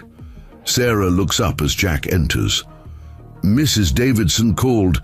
She's bringing in her Cadillac this afternoon. 3rd time this month, Jack notes with amusement. Pretty sure she's just coming to bring you more matchmaking suggestions. Sarah laughs. Yesterday, she mentioned her nephew from Orlando. Apparently, he's a very successful orthodontist. Sounds riveting, Jack deadpans, moving behind her chair to massage her shoulders gently. Their relationship has evolved naturally over the past months. Sarah, initially cautious about involving Tommy with someone whose life contained such complexity, gradually accepted that Jack's dual identity made him more stable, not less. The trauma of Tommy's kidnapping had forged an unbreakable bond between them, and Jack's patient mentoring had helped the boy process the experience in healthy ways. "You're still coming for dinner before your flight?" Sarah asks. "Wouldn't miss it. Tommy's making his famous spaghetti, remember? How could I forget? He's been practicing his garlic bread technique all week." The easy domesticity of these moments sometimes surprises Jack. After years of high-stakes operations, followed by the simplified existence of an amnesiac mechanic, the rich complexity of genuine human connection feels like the greatest discovery. Of his recovery. That evening at Sarah's beach house, Tommy serves his specialty while detailing his latest baseball achievements. Jack listens attentively, occasionally offering advice about the boy's pitching technique. After dinner, while Tommy plays video games, Jack and Sarah sit on the deck overlooking the water. "Nervous about tomorrow?" Sarah asks. "Not about testifying. I've done it enough times now." Jack watches the waves. It's seeing Sandra that's complicated. Sandra Reeves, Jack's ex-wife, had reached out after learning of his survival. As his designated next of kin, she had received his military benefits and personal effects after his presumed death. Tomorrow, after his final testimony, they would meet for the first time in 6 years. "She was an important part of your life," Sarah acknowledges without jealousy. "You need closure. We had already divorced before the mission. The marriage couldn't survive my deployment schedule and the classified nature of my work." Jack takes Sarah's hand. "What we have is different. I'm different." Sarah squeezes his hand. "Just come back to us. Always," he promises. The next day, Jack testifies before the military tribunal in Washington. The proceedings remain classified, but his testimony provides the final connections between Harrington's financial transactions and the deliberate compromise of Operation Kingfisher. Afterward, Commander Wilson, now Captain Wilson following a promotion, updates Jack on the case's broader implications. We've identified 3 other operations potentially compromised by Harrington, Wilson explains as they walk through the secure facility. Counterintelligence is re-examining everything he touched during his final years of service. What about my team members' families? Jack asks. This has remained his primary concern throughout the proceedings. The Secretary of the Navy is personally overseeing enhanced benefits packages. Their deaths will be reclassified as resulting from hostile action due to betrayal, with appropriate honors awarded posthumously. Jack nods, satisfied that his teammates will receive the recognition they deserve. And Kozlov? Serving 20 years in a medium security facility in exchange for his cooperation. His organization has been dismantled. Outside the Pentagon, Jack meets Sandra at a quiet cafe. At 40, she remains striking, confident and composed in her attorney's suit. The moment she sees Jack, her professional demeanor cracks slightly. Michael, she corrects herself immediately. Jack, sorry, that will take getting used to. Either is fine, he assures her as they sit. You look different. Healthier somehow. Bayshore agrees with me. An awkward silence falls before Sandra speaks again. When they told me you were alive, I didn't believe it. After the memorial service, the folded flag, the medals. To learn, you've been fixing cars in Florida for 5 years. I didn't know who I was, Jack explains simply. And now, who are you now? The question echoes one Sarah asked months earlier. Jack considers it carefully. I'm both men. The SEAL training, the operational experience, that's still part of me. But Jack Harmon isn't a cover identity. He's who I became when everything else was stripped away. Sandra studies him. You seem more at peace than before.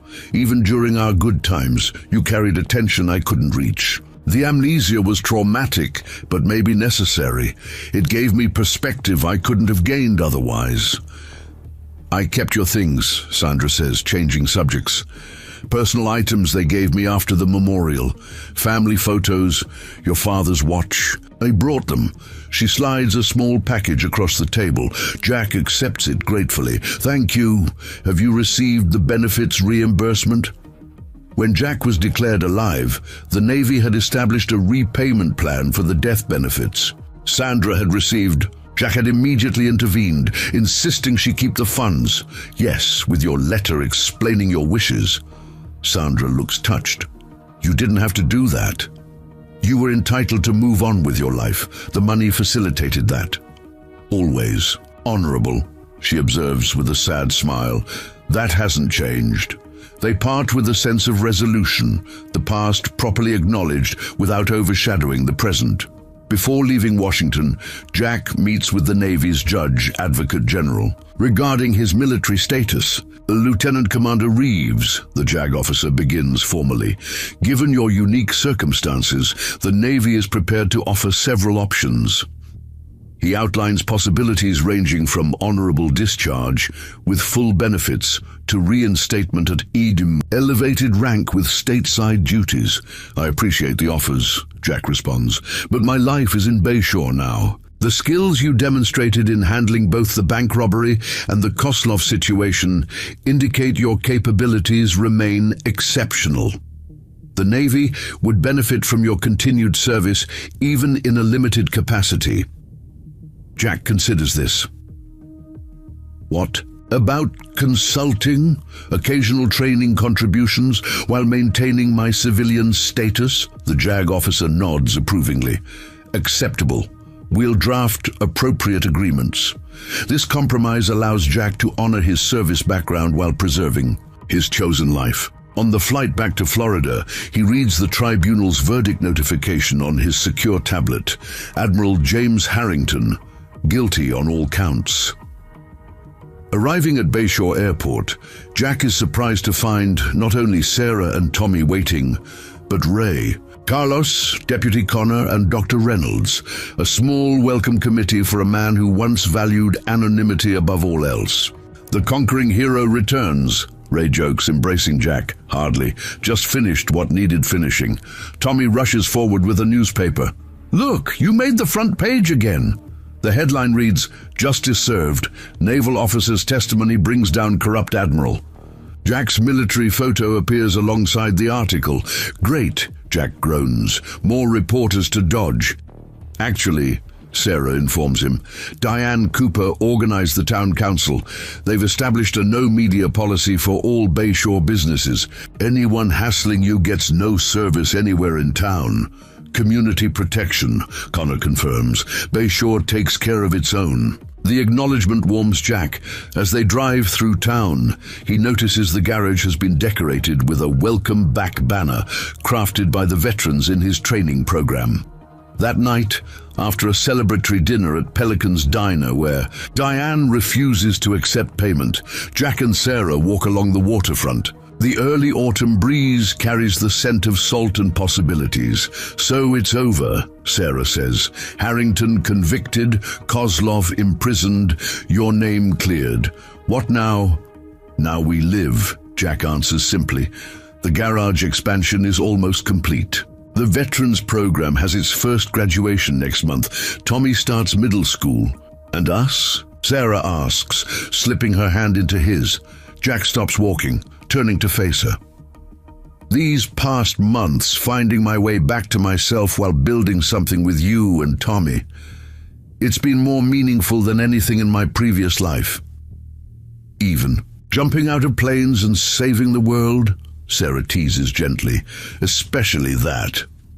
Jack's expression grows serious. "I love you, Sarah. You and Tommy. I want to build a life here. If you'll have a complicated X seal with grease permanently embedded in his fingerprints." Sarah's eyes shine in the moonlight. "I think we can work with that." Their moment is interrupted by Jack's phone. The caller ID shows Deputy Connor. "Sorry to bother you," Connor says when Jack answers, "but there's a situation at the station you should know about." "What kind of situation?"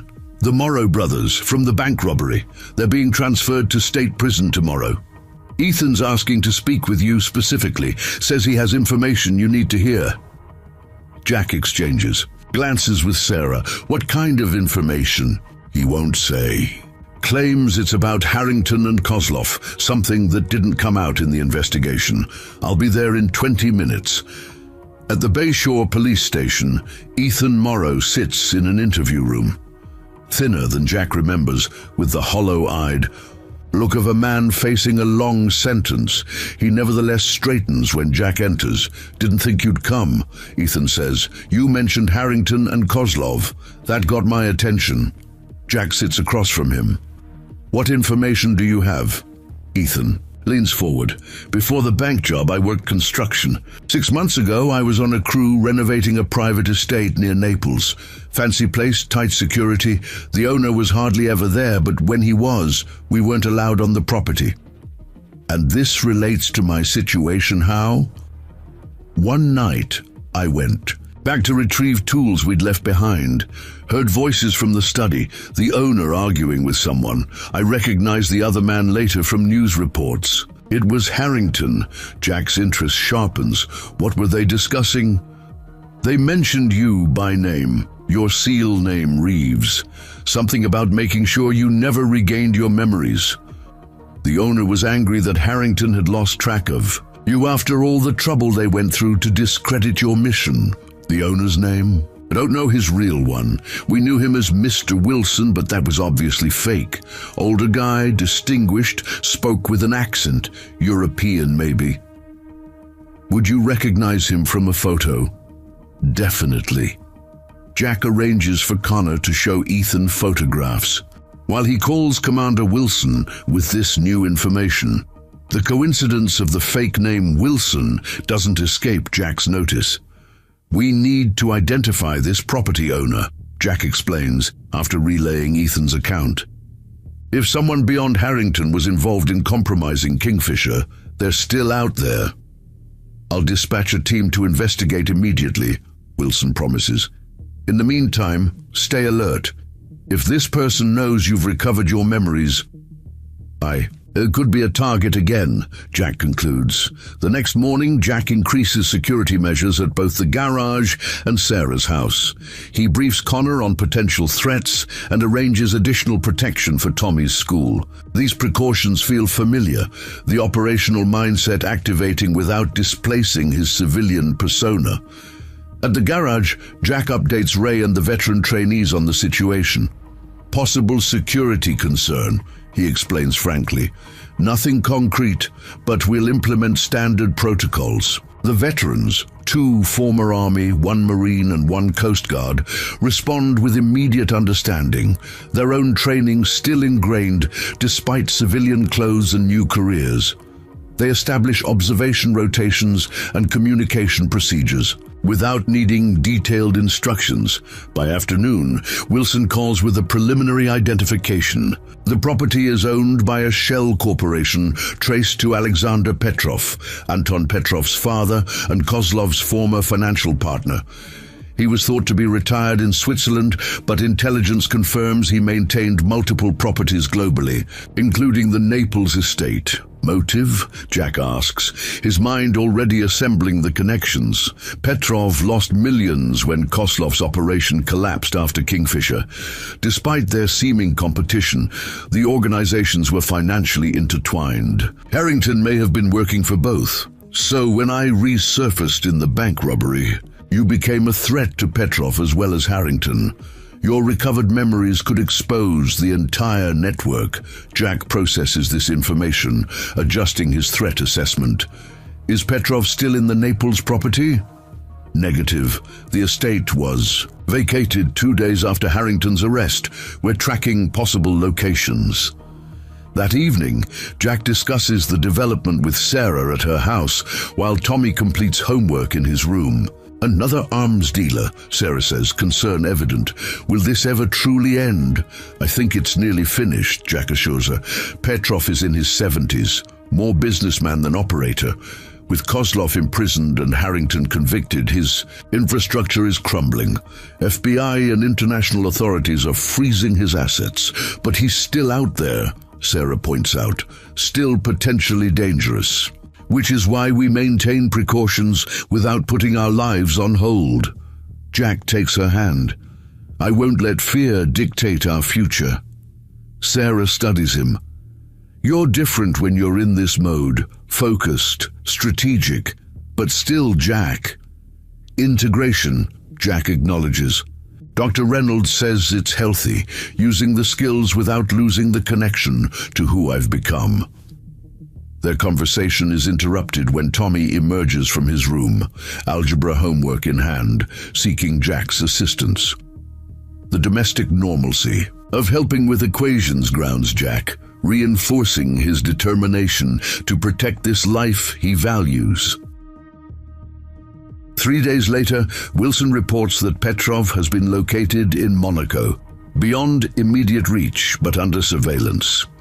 The immediate threat level decreases, allowing Bayshore to return to normal operations. Jack maintains basic security awareness, but scales back the heightened measures. At Gulf Coast Automotive, the first class of veteran trainees prepares for graduation. Jack reviews their final assessments, impressed by their progress. The program, designed to provide both technical skills and purpose, has succeeded beyond his expectations.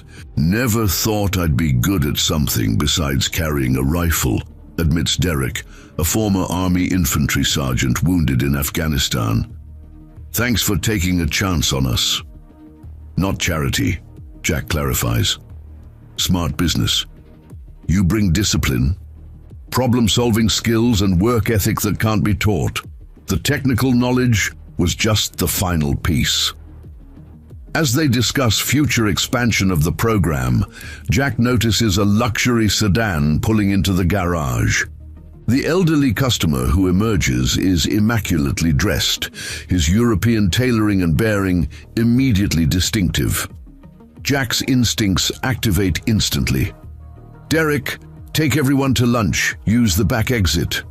The veterans, sensing Jack's shift in demeanor, evacuate without question. Jack moves toward the office where Sarah works, positioning himself protectively as the visitor approaches. "Lieutenant Commander Reeves," the man greets him in accented English. "Or do you prefer Jack Harmon now? I'm Alexander Petrov." "I know who you are," Jack responds evenly. "Quite bold, coming here yourself." Petrov smiles thinly. "At my age, one becomes less concerned with risk, more interested in understanding." Sarah emerges from the office, having called Sheriff Connor, and stands beside Jack. Petrov acknowledges her with a courtly nod. "You must be Ms. Williams. My apologies for intruding on your day." "What do you want, Petrov?" Jack asks, maintaining a calm exterior while calculating defensive options if needed. "To satisfy my curiosity, primarily. You've dismantled operations it took decades to build. Harrington imprisoned, Koslov cooperating with authorities, my own assets frozen." Petrov studies Jack with clinical interest. All because a mechanic with amnesia stopped a bank robbery. Fate has a remarkable sense of irony. "If you're here for revenge," Petrov interrupts with apparent amusement. "My dear Commander, I'm 73 years old with advanced pancreatic cancer. My doctors give me perhaps 6 months. Revenge is a young man's indulgence." Jack reassesses, recognizing the truth in Petrov's statement. The man's complexion and weight loss support his claim. "Then why come to Bayshore?"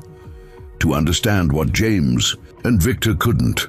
What transforms an elite operator into a small-town mechanic, content with such simplicity?" Petrov gestures around the garage. "You could have returned to the Navy, resumed your distinguished career. Instead, you choose this. You wouldn't understand." "Perhaps not." Petrov looks thoughtful. "Though facing mortality brings unexpected clarity. I've acquired wealth, power, influenced world events from the shadows. Yet I die alone while you rebuild engines surrounded by people who would protect you without question." Sheriff Connor arrives, hand near his holster as he approaches. Petrov acknowledges him calmly. "You'll find no weapons, Sheriff. Just an old man having a conversation." "Alexander Petrov," Connor states. "There are international warrants for your arrest." "Indeed, and I will face them shortly. But first, I needed to see him." Petrov turns back to Jack. "One question before I surrender myself. When you recovered your memories, when you remembered everything you were, everything you lost, was it worth it? Would you have preferred to remain simply Jack Harmon, blissfully unaware?" The question strikes at something fundamental Jack has contemplated throughout his recovery. He answers with hard-won certainty. "The memories brought pain, but also completion. I wouldn't trade knowing the full truth, even the darkest parts, for comfortable ignorance." Petrov nods, seemingly satisfied. "Then perhaps there is wisdom in your choice after all." He turns to Connor. "I am prepared to accompany you now, Sheriff." As Connor leads Petrov away, Sarah turns to Jack. "Is it really over this time?" Jack watches the patrol car depart. "Yes, Petrov was the last connection to that world. With him in custody, the circle closes." 2 weeks later, Gulf Coast Automotive celebrates its first Veterans Training Program graduation. The ceremony, held at Waterfront Park, attracts most of Bayshore's residents.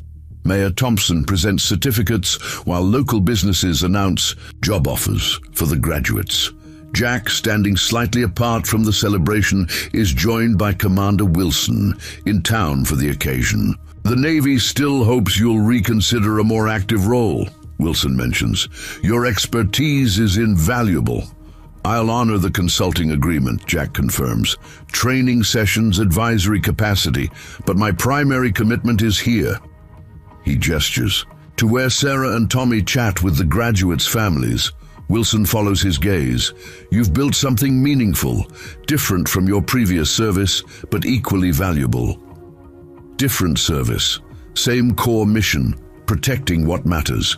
As the ceremony concludes, Deputy Connor announces the establishment of a county-wide veterans support initiative inspired by Jack's program. The crowd applauds as Jack is called forward to say a few words. Standing before the community that embraced both his identities, Jack finds himself momentarily at a loss. He sees Ray's encouraging nod, Sarah's proud smile, Tommy's enthusiastic thumbs up. He sees the veterans he's trained looking toward futures they hadn't imagined possible. 5 years ago, I washed up on a beach with no memory of who I was, Jack begins. Bayshore gave me something more valuable than my past. It gave me a purpose, a community, a home. He gestures to the graduating veterans. These men and women served their country with distinction. Now they serve this community with the same commitment. That's not a career change. It's a continuation of service in a different form. That evening, Jack and Sarah walk Tommy home from the celebration.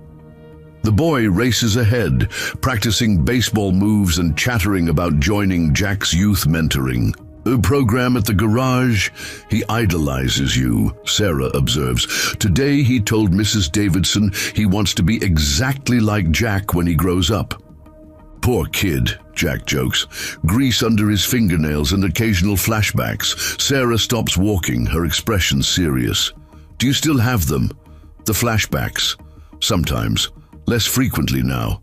Jack looks toward Tommy, then back to Sarah. Dr. Reynolds says integration doesn't mean forgetting the past.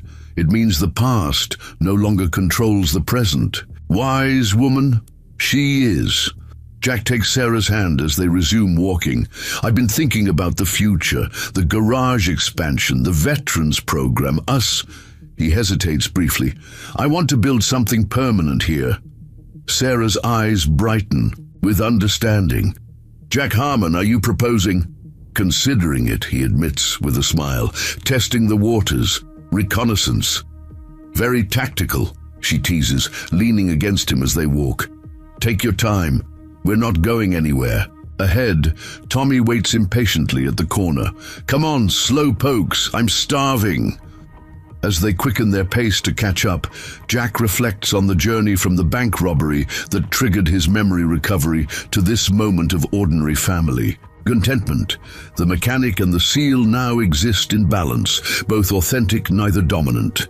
In the distance, the lights of Gulf Coast Automotive shine as night falls. Tomorrow will bring engines to repair, veterans to train, a community to serve. A life both simpler and richer than Lieutenant Commander Michael Reeves could have imagined, yet built on the same foundation of duty, honor, and commitment. Jack Harmon, no longer confused by his extraordinary skills or fractured memories, embraces both his past and his present as he walks toward his future, hand in hand with the family who helped him become whole again. 1 year later, Gulf Coast Automotive. There's little resemblance to the modest garage where Jack once worried about making mortgage payments. The expanded facility now occupies the adjacent property, featuring 6 service bays, a classroom for the veterans program, and a gleaming office where Carlos manages daily operations. A bronze plaque by the entrance reads, "Second chances earned, not given," the program's unofficial motto.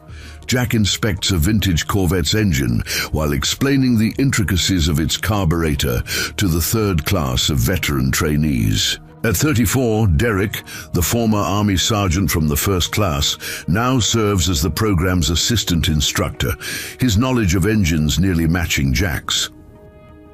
The beauty of mechanical systems, Jack explains, is that they don't care about your past. They respond to knowledge, precision, and patience, same skills that served you in uniform, just different application. As the session concludes, Jack checks his watch. That's it for today. Remember, certification exams are next week. Derek will conduct review sessions over the weekend. In the office, Jack finds Tommy, now 13 and increasingly interested in the business, helping Carlos input service records. The boy has grown several inches in the past year, his voice occasionally cracking with adolescence, but his Enthusiasm remains unchanged. "Jack," Mom called. "She wants to know if you're still meeting the caterer at 4. Jack grimaces playfully. "That wedding planning schedule she created is more detailed than some military operations I've run." Tommy laughs. "She said you'd say something like that. She also said to remind you that you agreed to handle the food while she handles the venue." Message received. Jack ruffles Tommy's hair, still a gesture the boy accepts despite his growing independence. "How's that science project coming?" "Almost done. The model engine actually works. Derek helped me with the miniature pistons. The easy conversation, the casual mentorship, the integration of Tommy into the garage's daily routines, all represent the stable family life Jack had never imagined possible during his SEAL career. In 6 weeks, he and Sarah will marry at Waterfront Park, formalizing the bonds already firmly established. As Jack prepares to leave for the catering appointment, his secure phone rings, the line reserved for his consulting work with Naval Special Warfare Command. He steps into his private office to answer. "Harmon, Jack, Captain Wilson here, just confirming next week's training session at Norfolk." Over the past year, Jack has developed a specialized training program for SEAL candidates, emphasizing mental resilience and psychological preparation alongside tactical skills. His unique perspective as someone who lost and recovered his identity provides insights no active duty instructor can offer. "Still on schedule," Jack confirms. 3-day session focusing on the psychological aspects of extended covert operations. "Excellent. The feedback from your previous sessions has been exceptional. The Admiral is considering expanding the program to all special operations groups." After completing the call, Jack drives to meet Sarah at the caterer's. He finds her reviewing menu options, her professional bank manager's efficiency evident in the organized binder of wedding details. "Sorry I'm late," he apologizes, kissing her cheek. "Training session ran long." "No problem. I just got here myself." She studies his expression. "Naval call?" Jack nods. "Just confirming next week's Norfolk trip." Sarah has adapted remarkably to the complexities of loving a man with dual identities. She understands that Jack's occasional consulting work provides an important connection to his former life, while allowing him to remain grounded in Bayshore. 3 days, right? She verifies. "Tommy has that baseball tournament while you're gone. I'll be back for the finals if they make it that far." Jack examines the menu options. "Now, about these appetizers." Their domestic planning is interrupted when Jack notices a familiar face entering the restaurant. Agent Morrison, now promoted to Assistant Director of the FBI's Florida Field Office. Her presence in Bayshore is unexpected. "Jack, Sarah," she greets them professionally. "Sorry to interrupt. Could I have a moment?" Outside on the restaurant's patio, Morrison explains her presence. Alexander Petrov died in federal custody last night. Before his death, he made a detailed confession implicating several high-level government officials who facilitated Harrington's operation. Jack processes this information. Which officials? 2 senators, a deputy secretary of defense, and a federal judge. All received financial benefits for protecting Harrington over the years. Morrison pauses. "Petrov also left something specifically for you." She hands Jack a sealed envelope. Inside, he finds a handwritten letter and a flash drive. He insisted this be delivered personally, Morrison explains. "The contents have been screened for security purposes, but otherwise remain private, as he requested." After Morrison departs, Sarah studies Jack's expression. "Bad news, complicated news." Jack tucks the envelope into his jacket. "I'll review it later. Right now we have a wedding to plan." That evening, after Sarah and Tommy have gone to bed, Jack sits in his home office reviewing Petrov's materials. The flash drive contains financial records, communication logs, and video evidence confirming the corruption network that had protected Harrington. The handwritten letter, however, is more personal. "Commander Reeves," it begins. By the time you read this, I will have departed this world. In my final months, I have reflected on the differences in our paths. I built financial empires through dealings with governments and organizations that publicly condemned my business while privately facilitating it. You served ideals greater than self, yet found your true purpose in the simple dignity of honest work and human connection. The evidence provided will allow you to complete what you began, exposing the hypocrisy of those who sacrificed your team for political convenience and financial gain. Use it as you see fit. In our brief meeting, I asked if recovering your memories was worth the pain they brought. Your answer has occupied my thoughts during my final days. The courage to face one's complete truth, however uncomfortable, represents a form of integrity I recognized too late in my own journey. Your dual life, the warrior and the mechanic, is not a contradiction, but a synthesis. Remember this when others attempt to force you into a single definition of service. Regards, AP. Jack sits with the letter for a long time, contemplating its implications and Petrov's unexpected philosophical turn in his final days. Eventually, he secures the materials in his safe, planning to review them thoroughly with Captain Wilson before deciding how to proceed with the explosive evidence.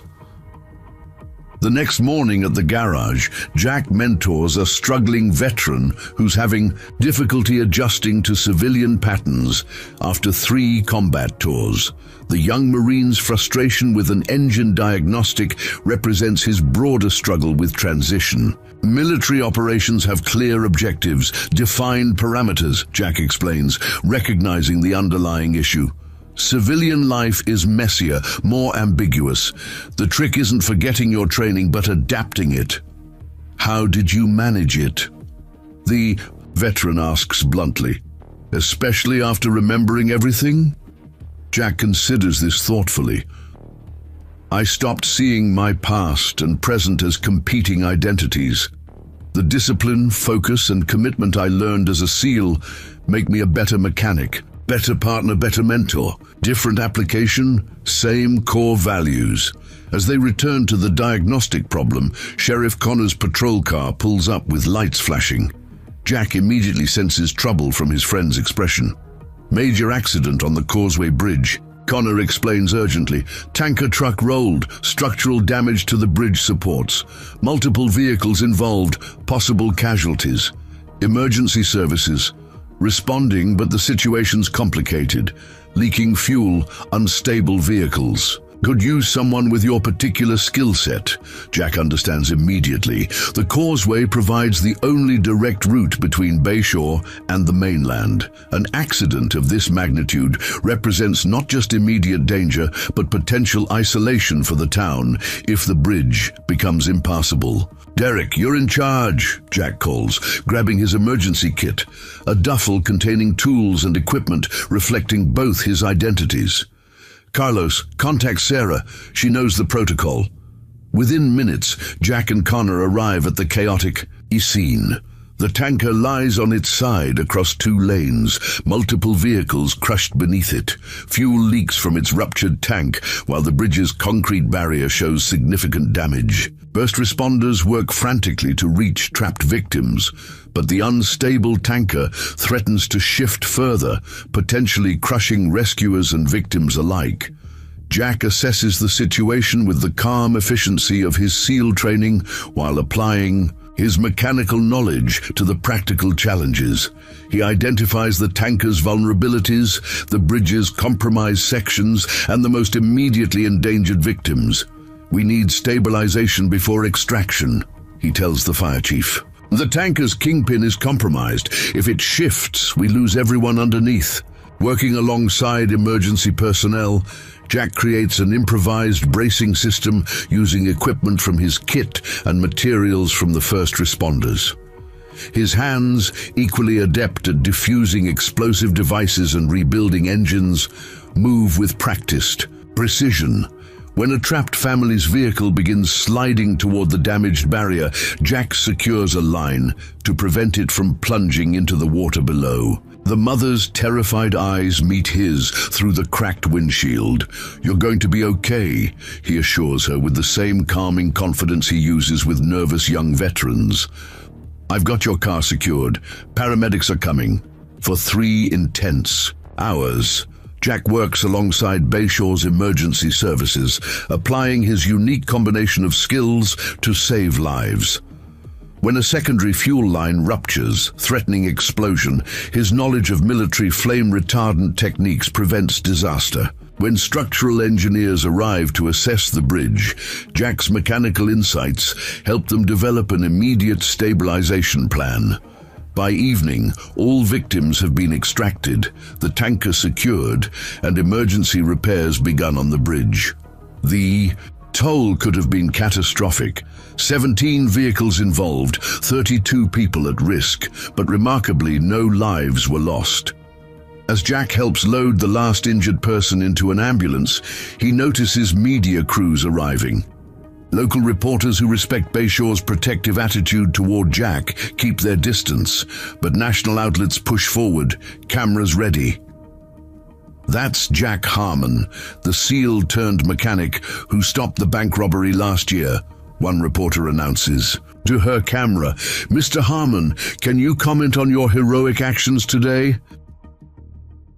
Before Jack can respond, Bayshore residents form a human barrier between him and the cameras.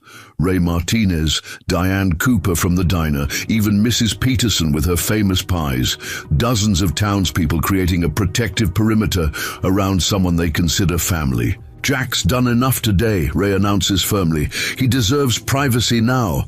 The spontaneous defense touches Jack deeply.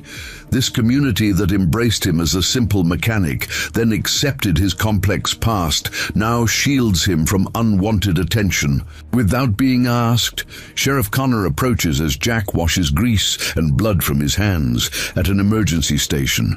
"Governor called. Wants to give you some kind of medal," Jack grimaces. "Tell him I was just one of many first responders." "Told him you'd say that," Connor chuckles. "He's sending a commendation to the entire Bayshore emergency response team. Instead, much better. That night, exhausted but satisfied, Jack returns home to find Sarah and Tommy waiting with a hot meal and quiet understanding. No questions, no demands for details, just the comfort of family after a difficult day. Later, as Sarah sleeps beside him, Jack reflects on Petrov's letter and the day's events.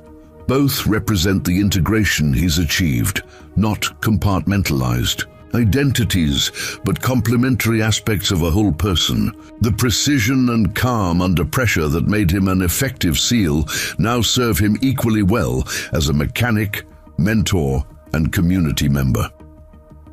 The following week brings unexpected consequences from the bridge accident. National media coverage of the hero mechanic of Bayshore reignites interest in Jack's story. The Veterans Training Program receives inquiries from across the country, and a prominent charitable foundation offers substantial funding for expansion. Meanwhile, the evidence Petrov provided leads to high-profile arrests. The corruption network that protected Harrington unravels as career officials face indictments. Captain Wilson keeps Jack informed, though Jack remains deliberately removed from the proceedings, focused instead on his life in Bayshore.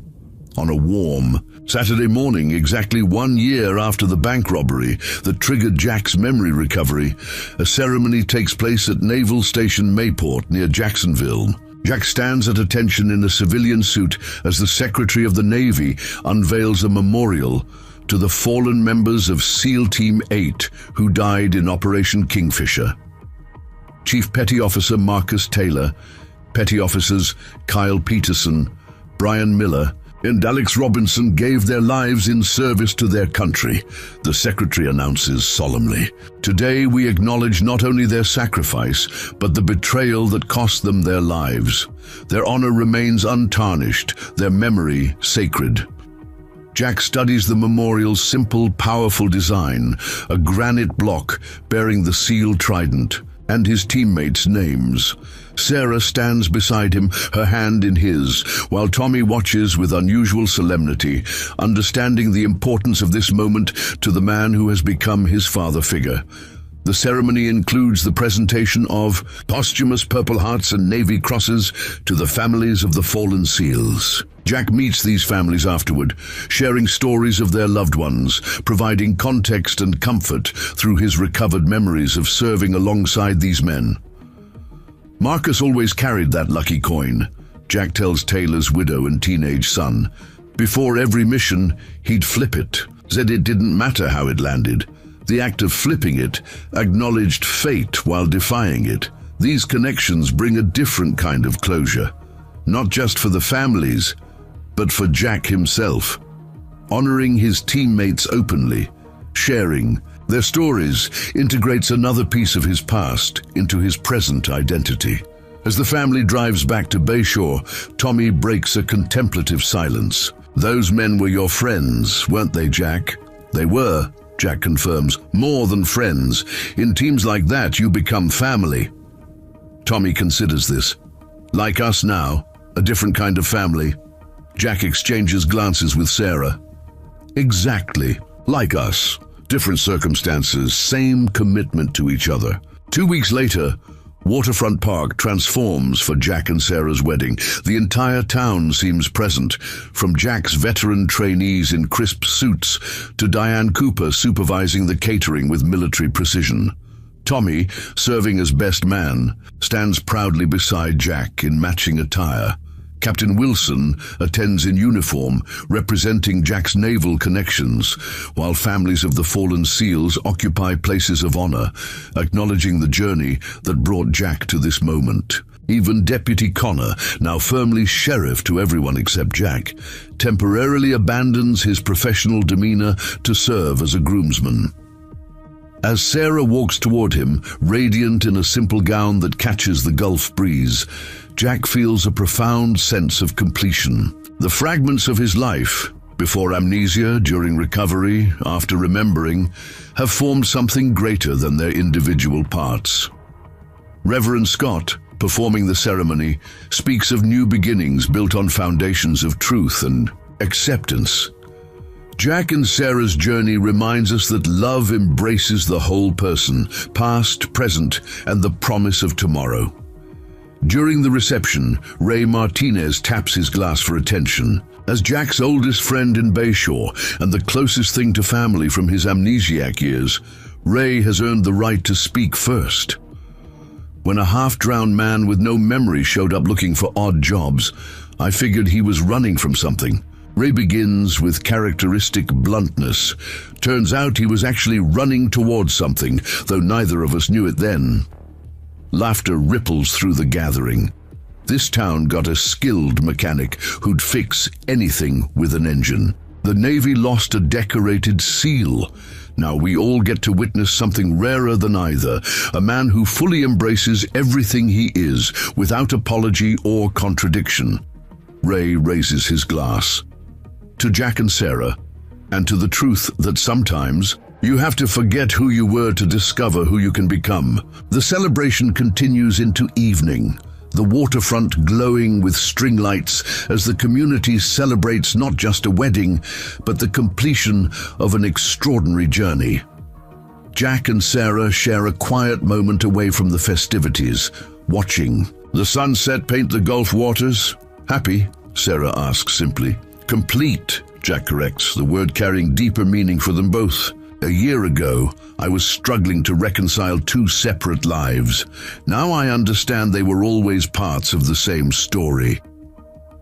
"Speaking of stories," Sarah says with a smile, "Tommy's been writing everything down. Says your journey from amnesiac, mechanic to hero, SEAL back to mechanic but with cool skills would make a great movie someday." Jack laughs. "Let's hope Hollywood never discovers Bayshore." As if summoned by his name, Tommy approaches with Deputy Sheriff Connor's daughter Emma, his first crush. "Mom, Jack, Emma's dad is taking a group out on his boat to watch the sunset. Can I go?" "Be back by 10, Sarah answers, recognizing her son's growing independence. As Tommy rushes off, Jack watches him with pride. "He's going to be fine, isn't he?" "Better than fine," Sarah agrees. "He has you as an example, someone who faced the hardest truths about himself and built something meaningful from them." The wedding guests begin gathering for a sunset photograph on the pier. Veterans, townspeople, naval officers, and family all together. Jack and Sarah join them, positioned at the center of this unlikely community that spans both worlds of Jack's identity. As the photographer counts down, Jack surveys the assembled faces. Derek and his fellow veterans finding new purpose, Ray Martinez beaming with paternal pride, Sheriff Connor representing law and order, Captain Wilson in his dress uniform connecting past to present, and Tommy returning just in time to stand beside them. "Perfect," the photographer announces after capturing the image. "Absolutely perfect." And it is, not because everything has been easy or because all challenges have disappeared, but because Jack Harmon, formerly Lieutenant Commander Michael Reeves, has finally achieved what once seemed impossible: a life where his remarkable skills serve a purpose beyond conflict, where his recovered past enriches rather than overshadows his present, and where a mechanic's hands can build a future as meaningful as any mission.